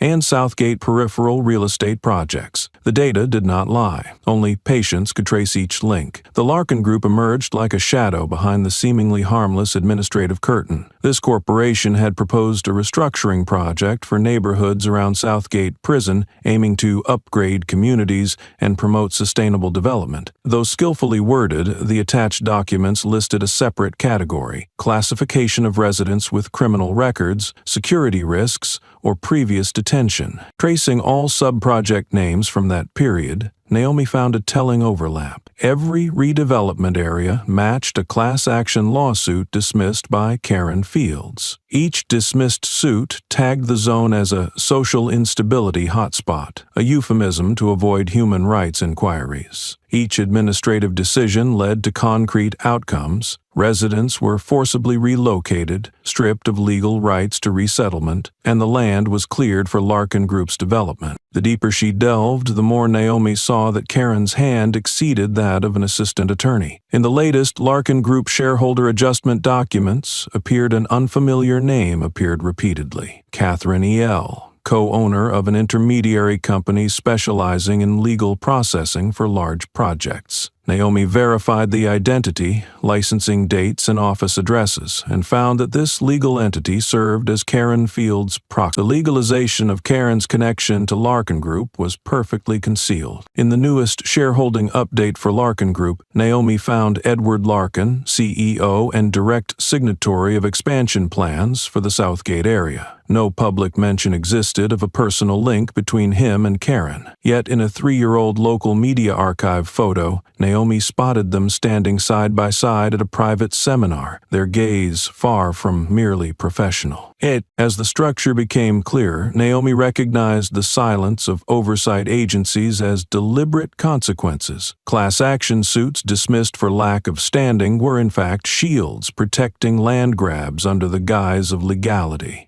Once residents were erased from legal systems, they lost the presence and power to block development. She could not reveal everything immediately. What she held was enough to spark a fire, but insufficient to burn down the network. What she needed now was to verify every transaction, each dollar invested, each legal step issued from Karen's office. She scanned all documents into a third hard drive, one she had never used before, setting an 8-character uppercase password taken from the first line of a lawsuit Karen had dismissed. Before leaving her office, Naomi opened her investigation journal and carefully penned the last line on the page. When law bends to serve real estate, prisons become profitable land, and justice if it still exists, is merely a loss to be accounted for in quarterly reports. The federal Capitol building during the special hearing maintained its imposing and cold demeanor. Anna stood in the witness waiting room, eyes fixed on the briefcase resting on the table. Inside were data she had spent weeks compiling: Naomi Monroe's original reports, lists of secret surveillance criteria once applied at Southgate, and the names of private security firms contracted to support the civilian monitoring system. Everything had been cross-heckered, annotated, and accompanied by original document extracts. She was ready until a clerk entered with a calm face to inform her that some content in her file had just been moved into the unclassified category, and by regulations, she was not allowed to be presented publicly during this morning's session. But, she said, Anna swallowed her initial impulse to protest and requested to meet the chief clerk. After several minutes of silence, a middle-aged man appeared holding a list of pages marked confidential. When she pointed out material that was clearly civilian documents, including data evaluating residents' behavior by race and qualitative risk factors, he replied coldly that those elements were pending reclassification by the Department of Homeland Security. No one could intervene. She bit her lip, rearranged her materials, and decided to enter the hearing with an incomplete file, but refused to back down. The hearing room was full, including members of legislative subcommittees and journalists watching via livestream. Anna was introduced as a legal expert assisting in investigating unlawful civilian surveillance connected to Southgate and related facilities. She began her presentation with statistics: unusually high surveillance rates of Black and Latinx groups in areas flagged as at risk by the system. But as she moved to cite internal memos regarding Guardian Solutions, the company that once supported Southgate with data filtering software, the microphone suddenly cut out. The projection screen flickered and then went completely dark. Anna paused, looking directly at the chairperson, an older legislator who had previously championed a controversial security bill. He spoke softly but firmly, signaling to switch to rapid-fire questioning. No one objected. She was not permitted to continue. The subsequent questions revolved mainly around vague legal aspects, completely ignoring the core issues she intended to raise. When the session ended, Anna walked down the long corridor, her breath growing heavier. Reporters swarmed around her with questions, but she refused all answers. As she headed toward the elevator, a stranger brushed past her shoulder, silver-haired, calm demeanor, wearing a gray suit. Without a word, he slipped a folded piece of paper into her hand. She opened it after the elevator doors closed. There was only one line written in bold black ink, slanting as if hastily penned. "Your time is running out. If you think you are the first to try to say this, you are mistaken."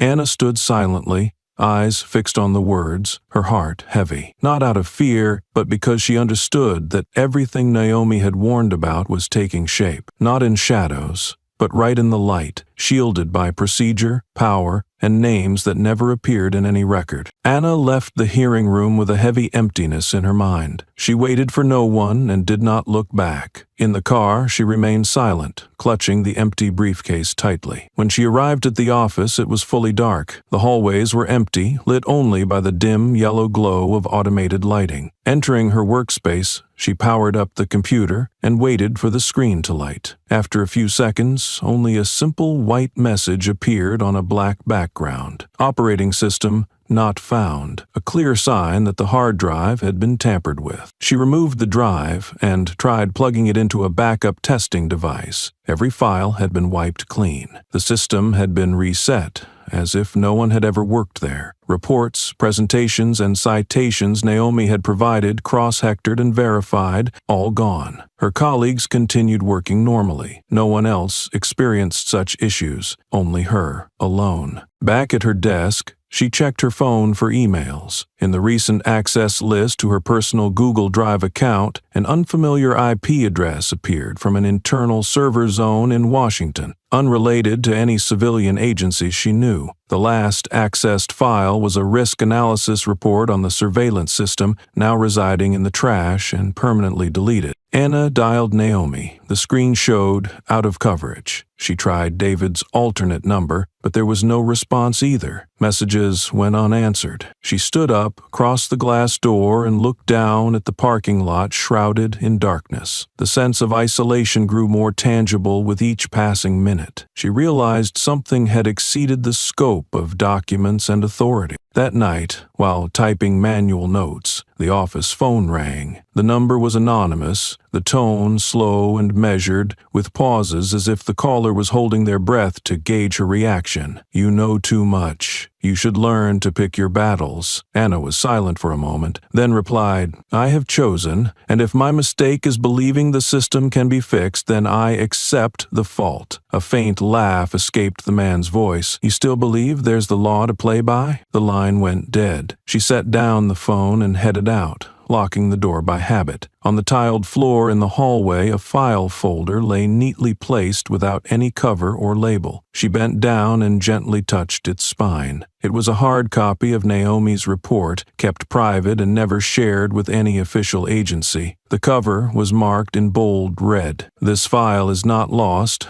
We just want to know what you're doing with it." She closed the door, drew the curtains, and opened the file, leafing through each page. Familiar words, analytic charts, and handwritten notes remained intact. At that moment, she was neither angry nor afraid. Instead, a heavier feeling arose, the sense that she had stepped into a place where retreat meant submission and advance meant accepting permanent surveillance. She recorded every development in an encrypted diary locked on an independent storage device. Early the next morning, she scanned all remaining documents, packed the files, and encrypted them with 2 layers of separate security. Before leaving the office, she sent an email to David Monroe's internal address. The subject line was typed carefully, like a cold accusation. "No longer a system error. This is a system designed so no one dares to fix it." David sat in his office, the light from the screen illuminating his face as he read the notification that had just appeared on the internal system. The decision to transfer him to an international strategy department took effect immediately. The location was a military base deep in the western border region. There was no explanation, no feedback, and no internal meeting scheduled. What sent a chill down his spine was not the decision itself, but how smoothly it was executed. His security account was revoked the moment the notification was sent, and all domestic data streams he once had access to now displayed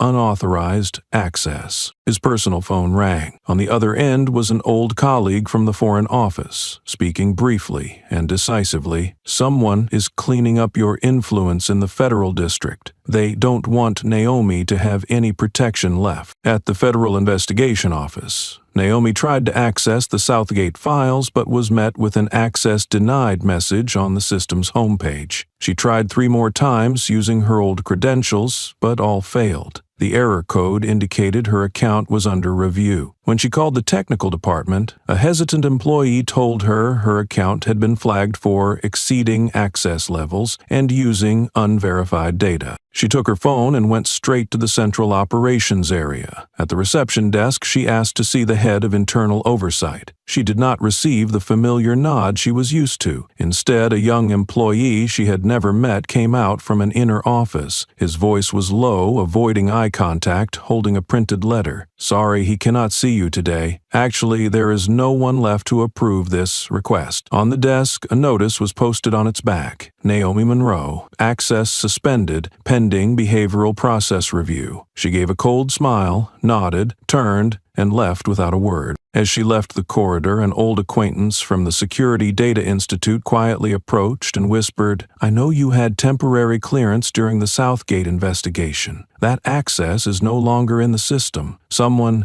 just wiped the entire approval chain, like it never existed." Naomi did not react immediately. She stepped outside into the overcast sky, gentle gusts sweeping through distant trees. In her hand, she still held the USB containing what remained of the old file chain, unpublished data, unsubmitted reports, names that had never appeared in any official documentation. Unconsciously, she pulled out her phone and reopened the voice notes app. The unfinished speech she was writing appeared. The first sentence was incomplete but clear. She stared at the words for a long moment, then touched the edit icon. No more official emails, no access rights. David was removed from the front line. She was taken off the system. Yet Naomi knew better than ever that some truths, once they exist, do not need approval to be spoken. They just need to be told at the right time. Her hand did not tremble. Her eyes did not wander. She wrote the next line evenly. If they fear what I know, then I have even less reason to stay silent. The Atlas Network office was housed in an old building. The third floor was lined with bookshelves, rudimentary network cables, and cold LED lighting. Naomi entered without an appointment. The man adjusting the recorder behind the soundproof glass looked up, paused for a moment upon recognizing her. It was Lucas Baird, a former investigative journalist who had accompanied the initial team exposing Southgate. He asked no questions. Naomi handed him a hard drive containing original testimonies cut from the hearing files. Images of Layla Brooks at the time of arrest, the threatening letter Anna received, and data from the erased internal server. Lucas examined each item, his gaze growing somber. After a few minutes of silence, he said, "If we broadcast this, we might be shut down within 10 minutes. Naomi replied shortly, "Then I only need 6. They chose the smallest room, soundproofed, with neutral lighting and a plain black background. The camera was fixed in one corner, no backdrop, no effects, no scrolling text. Naomi wore a gray shirt, her hair tied neatly, sitting upright before the lens. No editing, no rehearsals. Lucas activated the live stream signal. Naomi looked straight into the camera. "I used to think silence was a way to protect loved ones, but then I realized when the system wants to silence someone, it will do so whether you're silent or not." She did not speak about herself. She spoke of Layla, a pregnant girl detained without legal records, of Anna, who was never able to file a report before all the data was tampered with, of those labeled high-risk citizens, simply due to their skin color, their residence, or because they appeared in places not designated for them. There were no cries for help, no sobbing. Naomi presented data, statistics, and quotes from testimonies, recounting the moment security systems linked with private companies constructed a qualitative citizen assessment system. She posed a question, repeating it 3 times. Who authorized this model? Who benefits? Who knows and stays silent? The live stream spread quickly, from community forums and civil rights groups to international news channels. On Lucas's screen, viewer numbers climbed by thousands and then tens of thousands. The system remained intact. Naomi stopped after she had said all she needed. Her eyes never left the camera, never avoided it. She ended with a single sentence. If justice is something that must wait for permission to speak, then that is not justice. She stood up and stepped out of frame. Lucas signaled to cut the feed, but then Naomi's phone vibrated. A notification from the Department of Justice appeared. Request to investigate speech with signs of revealing unverified information disrupting public trust. She read the message, placed the phone on the table, then returned to her seat, looking directly into the camera, still recording internally. Trust cannot be disturbed. Unless it was built on lies from the start. Lucas said nothing. In the quiet room, only the cold light reflected on the walls, and the steady sound of the hard drive spinning confirmed one truth. What has been revealed can never be erased. The news first broke on a local television channel. A young black man had died at Southgate Detention Center while awaiting administrative processing. His name was Jason Price, 23 years old. The official report listed the cause of death as sudden heart failure. Initial statements claimed he had a history of stress and had once resisted staff instructions. But just hours later, a leaked clip from an internal surveillance camera surfaced online. Though grainy and shaky, a few clear seconds revealed Jason being restrained by 2 guards. one holding his shoulders, the other gripping a stun baton. The footage had no sound, but it needed none. The images alone contradicted the sanitized language of the official report. Mainstream media quickly picked up the story, but framed it with caution. They quoted a Southgate spokesperson who stated that Jason had prior offenses related to public disorder and non-compliance with routine checks. However, when online communities accessed the public records database, they found no criminal history linked to Jason Price for the past 3 years. Older records had been improperly sealed. The inconsistency only fueled the public outrage. 2 days later, the independent paper Civic Watch released a disturbing revelation. Jason had previously been placed on a special monitoring list by federal prosecutor Naomi Monroe during her audit of Southgate the year before. The document had been tagged as priority status, marked no signs of aggression but likely targeted based on identity profile. Naomi had not only flagged his name but also submitted a formal request to the Detention Health Board, urging a psychological evaluation for Jason after he had spent 11 consecutive days in solitary confinement. The request was preserved by a former colleague who had backed it up in a private archive. The situation escalated when data investigators discovered that Jason's records had been shifted to internal or access 3 weeks after Naomi's suspension. All activity logs linked to staff involved in his detention disappeared from the official system,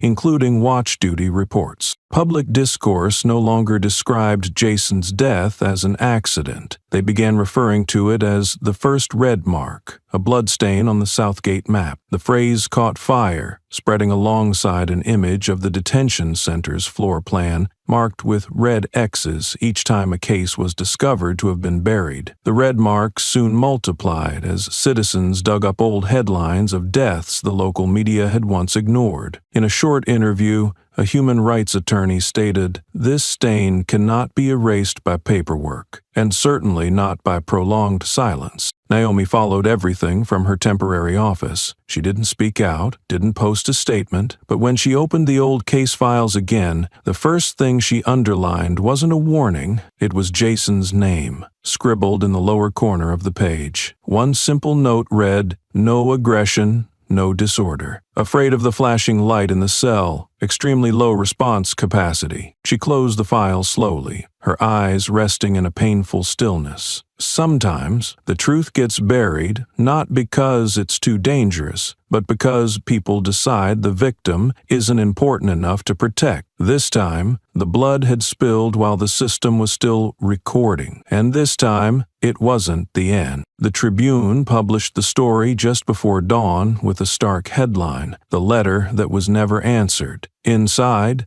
investigative journalist Allison Grant revealed a 2-page document Naomi Monroe had submitted to the Department of Justice before her suspension. It was an official proposal to reopen 14 unexplained deaths at Southgate, annotated with behavioral data and internal medical reports. The letter had been ignored. No reply, no acknowledgement of receipt. Allison confirmed the document had been recovered from an independent archive, removed from public servers during an internal sweep following Naomi's dismissal. The article spread rapidly. Simultaneously, across social media, the phrase "Naomi was right" appeared with growing frequency beneath any Southgate post. The hashtag Southgate Files began trending across several states. The public was no longer reacting to a single case. They were demanding answers about the entire detention model. Within 24 hours, an anonymous hacker group named Iron Root released another clip from Southgate's internal surveillance. The footage captured a conversation inside the supervisor's conference room. A young guard, visibly distressed, said, "If I don't meet my behavior quotas, I don't get my paycheck." The boss said it himself. The other person in the room didn't respond. The screen froze for 3 seconds, then cut out. The video had no effect, no edits, and no splices, and that was why it spread so quickly. In one brief exchange, viewers heard what official memos always tried to obscure. Behavioral reports turned into performance targets. Resistance treated like a KPI, and human beings reduced to performance metrics. The media immediately pressed authorities for comment. Under growing pressure from journalists and academics, the Department of Justice announced it would reopen 5 years' worth of Southgate's internal oversight data, including behavioral classifications, disciplinary protocols, and internal assessments never before made public. It was the first time a federal detention system was forced to disclose internal data to the public. In a small backup office, Naomi stood before a wall-sized map. Red pins marked locations of incidents, labeled closed without need for review. Each pin represented a name, a fragmented story, a truth never officially recognized. She added no new notes, made no effort to reorganize the evidence. The map wasn't for presentation, it was for remembering. David stepped in, holding a printed list of cases marked confidential due to reputational risk. He didn't need to read it.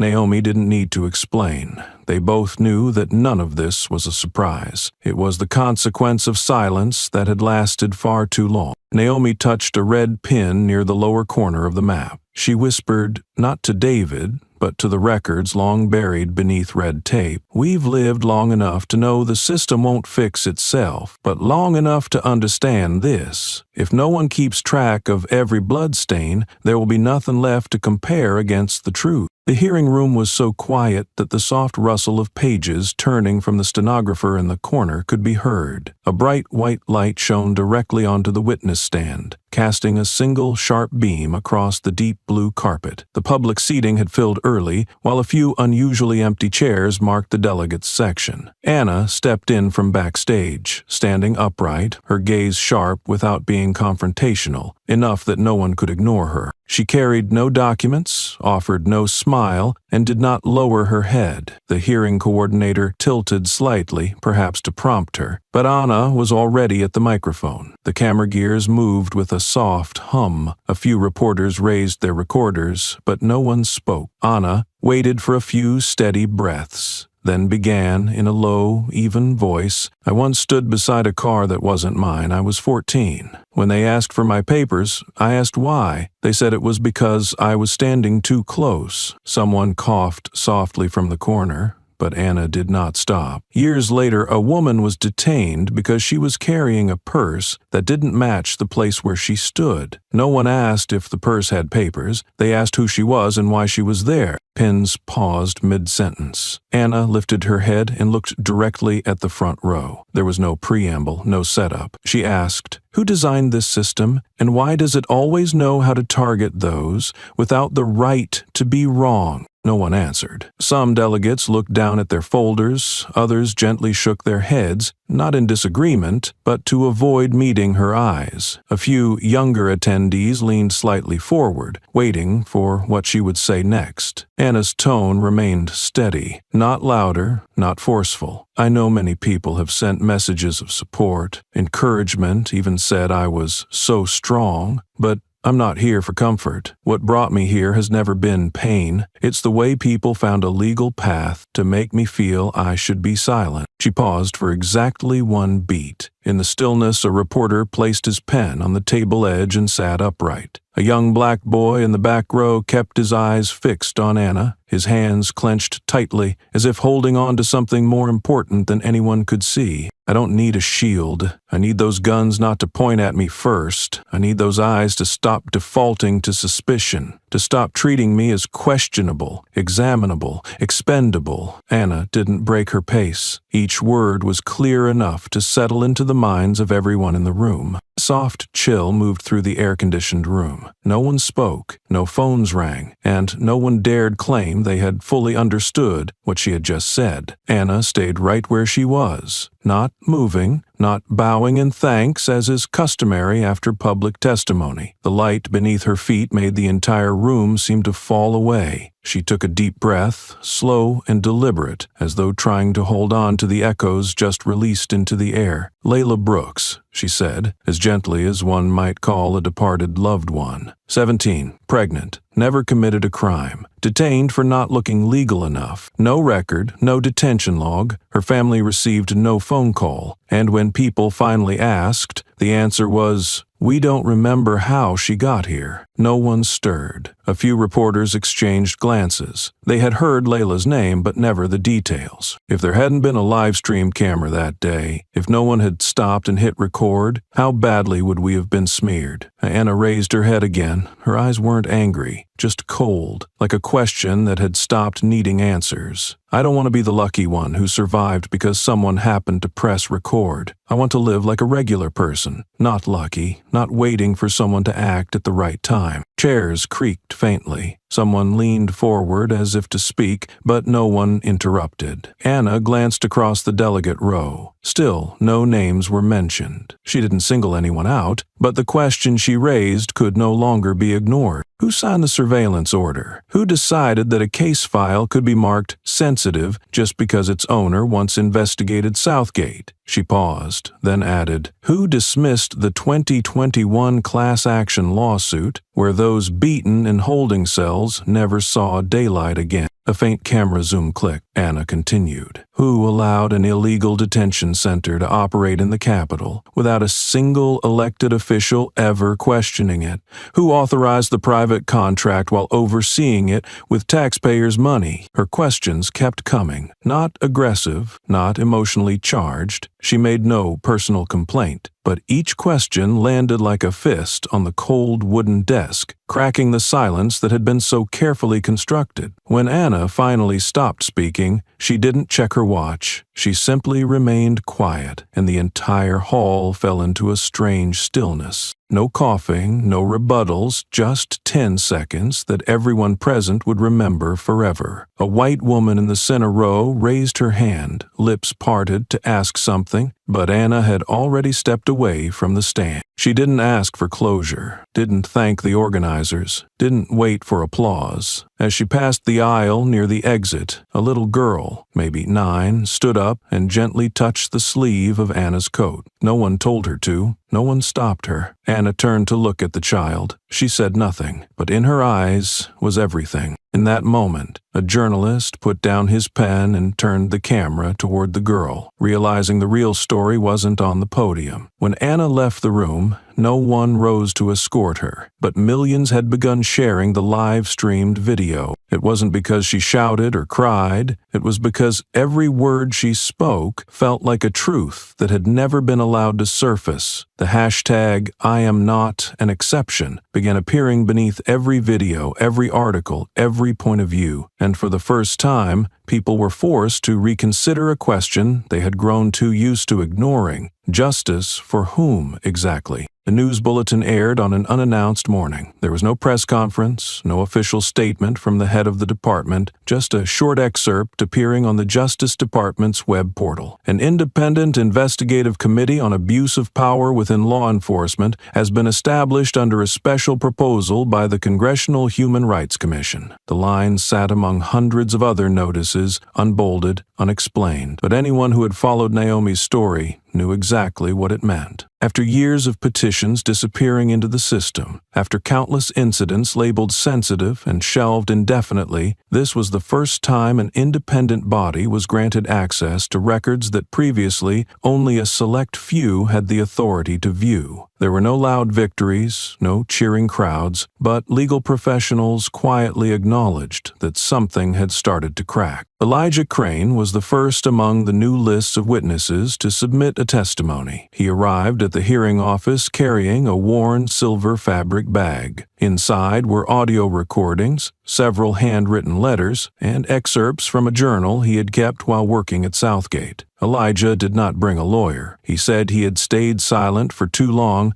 and now wanted to take responsibility. Around the same time, an office coordinator who had handled Layla's detainment sent an anonymous email confirming that her case had never actually been entered into the system. And then Layla appeared, not in a breaking news segment, but in a video recorded by a human rights organization. She wore a gray t-shirt, looked gaunt, and her eyes were still clouded by shock. In the 5-minute clip, Layla recounted being held in a windowless room without a nameplate, denied phone calls or legal counsel. Her sentences were fragmented, her hands trembling, but her gaze was sharp, like every day of captivity had finally found voice through her own words. But the system didn't yield easily. Several conservative lawmakers immediately spoke out, declaring that pushing the media too far was dangerous and a threat to judicial stability. They never mentioned Naomi by name, but it was clear who their words targeted. Once again, the media was pulled into the vortex, and this time any previously neutral outlets began taking firmer stances on the power of the system and the ethical boundaries of internal accountability. Under public pressure, Congress approved a special audit covering all operations at Southgate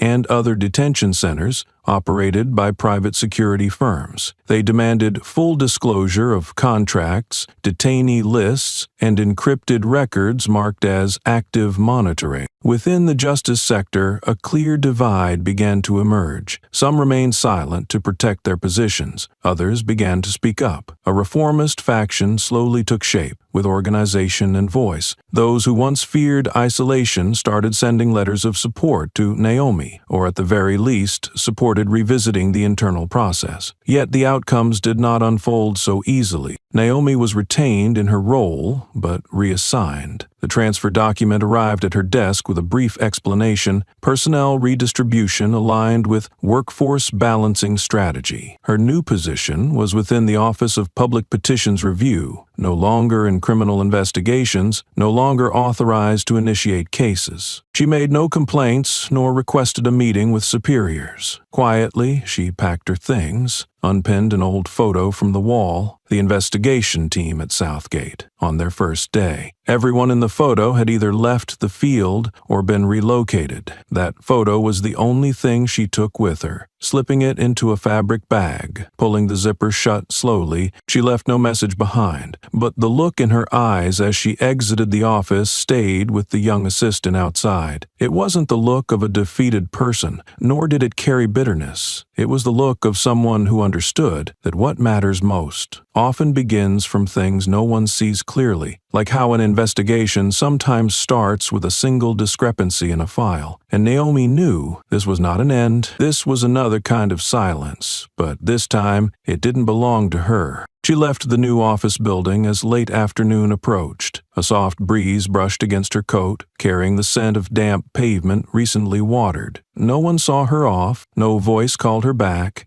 Each step was deliberate, unhurried, unwavering. The iron gate closed behind her with a weighty sound, different from the familiar entrance of the old headquarters, the place where many of her investigations once began. But it was also the place where decisions to remain silent had taken root. On her way home, she passed two young officers standing by a security post. One was on his phone, the other holding a booklet with the words "Civil Rights" printed on the cover. They spoke in low tones, not meant for anyone else, yet Anna caught a few lines. One asked how the law should be applied to uncontrollable individuals. The other replied that the hardest part wasn't about control. It was learning how to control the power one already holds. She didn't interrupt, nor did she ask which unit they belonged to. Conversations like that had once been ignored daily, but now they might just be the starting point of something larger. When she returned to her small apartment on the west side of the city, Anna didn't turn on the lights. She opened the window, letting the last daylight fall across the thin curtain. Beside her desk sat an old folder, still unsealed, containing letters from families who once lived near Southgate, people who had written dozens of petitions only to receive cold, lifeless replies from the system. Some of them had passed away, some had moved elsewhere, others remained but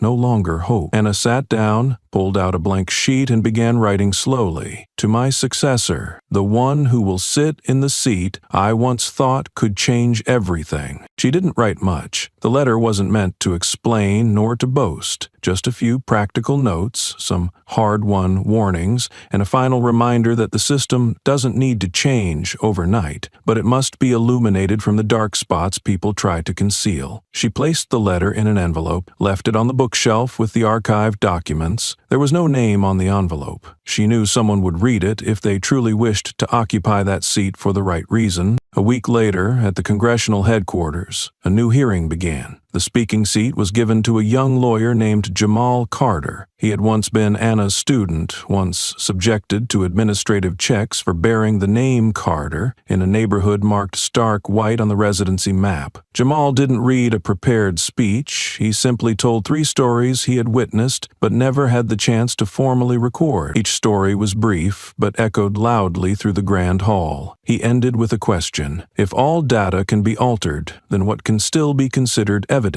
Anna sat in the very back row, without a name tag, unmarked on the seating chart. She didn't stand when he mentioned the case that had shaken the system. She didn't need to be mentioned. Jamal's testimony and the documents submitted right after were enough for an international oversight body to call for Southgate to be reopened under heightened transparency standards. These moves were small, didn't make headlines, but they were enough to force even the most distant bystanders to look again. By day's end, a newspaper published an article titled, "Justice is no longer an abstract notion." In it, an anonymous quote circulated widely. "I don't need to be the last one holding on to belief. I need this system to make belief no longer a private choice." Beneath the article, hundreds of comments repeated a once viral hashtag, "not an exception." Anna folded the article and set it aside. Outside the window, the last light of day had completely faded. The city lit up, thin bands of brightness slicing through buildings scarred with age. She put on her coat and stepped out, leaving behind an empty space. Out of loss, but of pause, waiting for something else, something she knew, this time, she wouldn't face alone. Have you ever been misjudged simply because someone didn't truly see you? Have you ever been underestimated, only to quietly prove you were far more capable than they imagined? If you've felt that way, then this story is for you. It's not just a response, it's a reminder that dignity doesn't need to shout, it just needs to be seen clearly. If this story made you pause and reflect, share it so others can learn from it too. Thank you for watching our channel. We're committed to bringing you the most meaningful and compelling content. Don't forget to subscribe for more powerful and inspiring stories.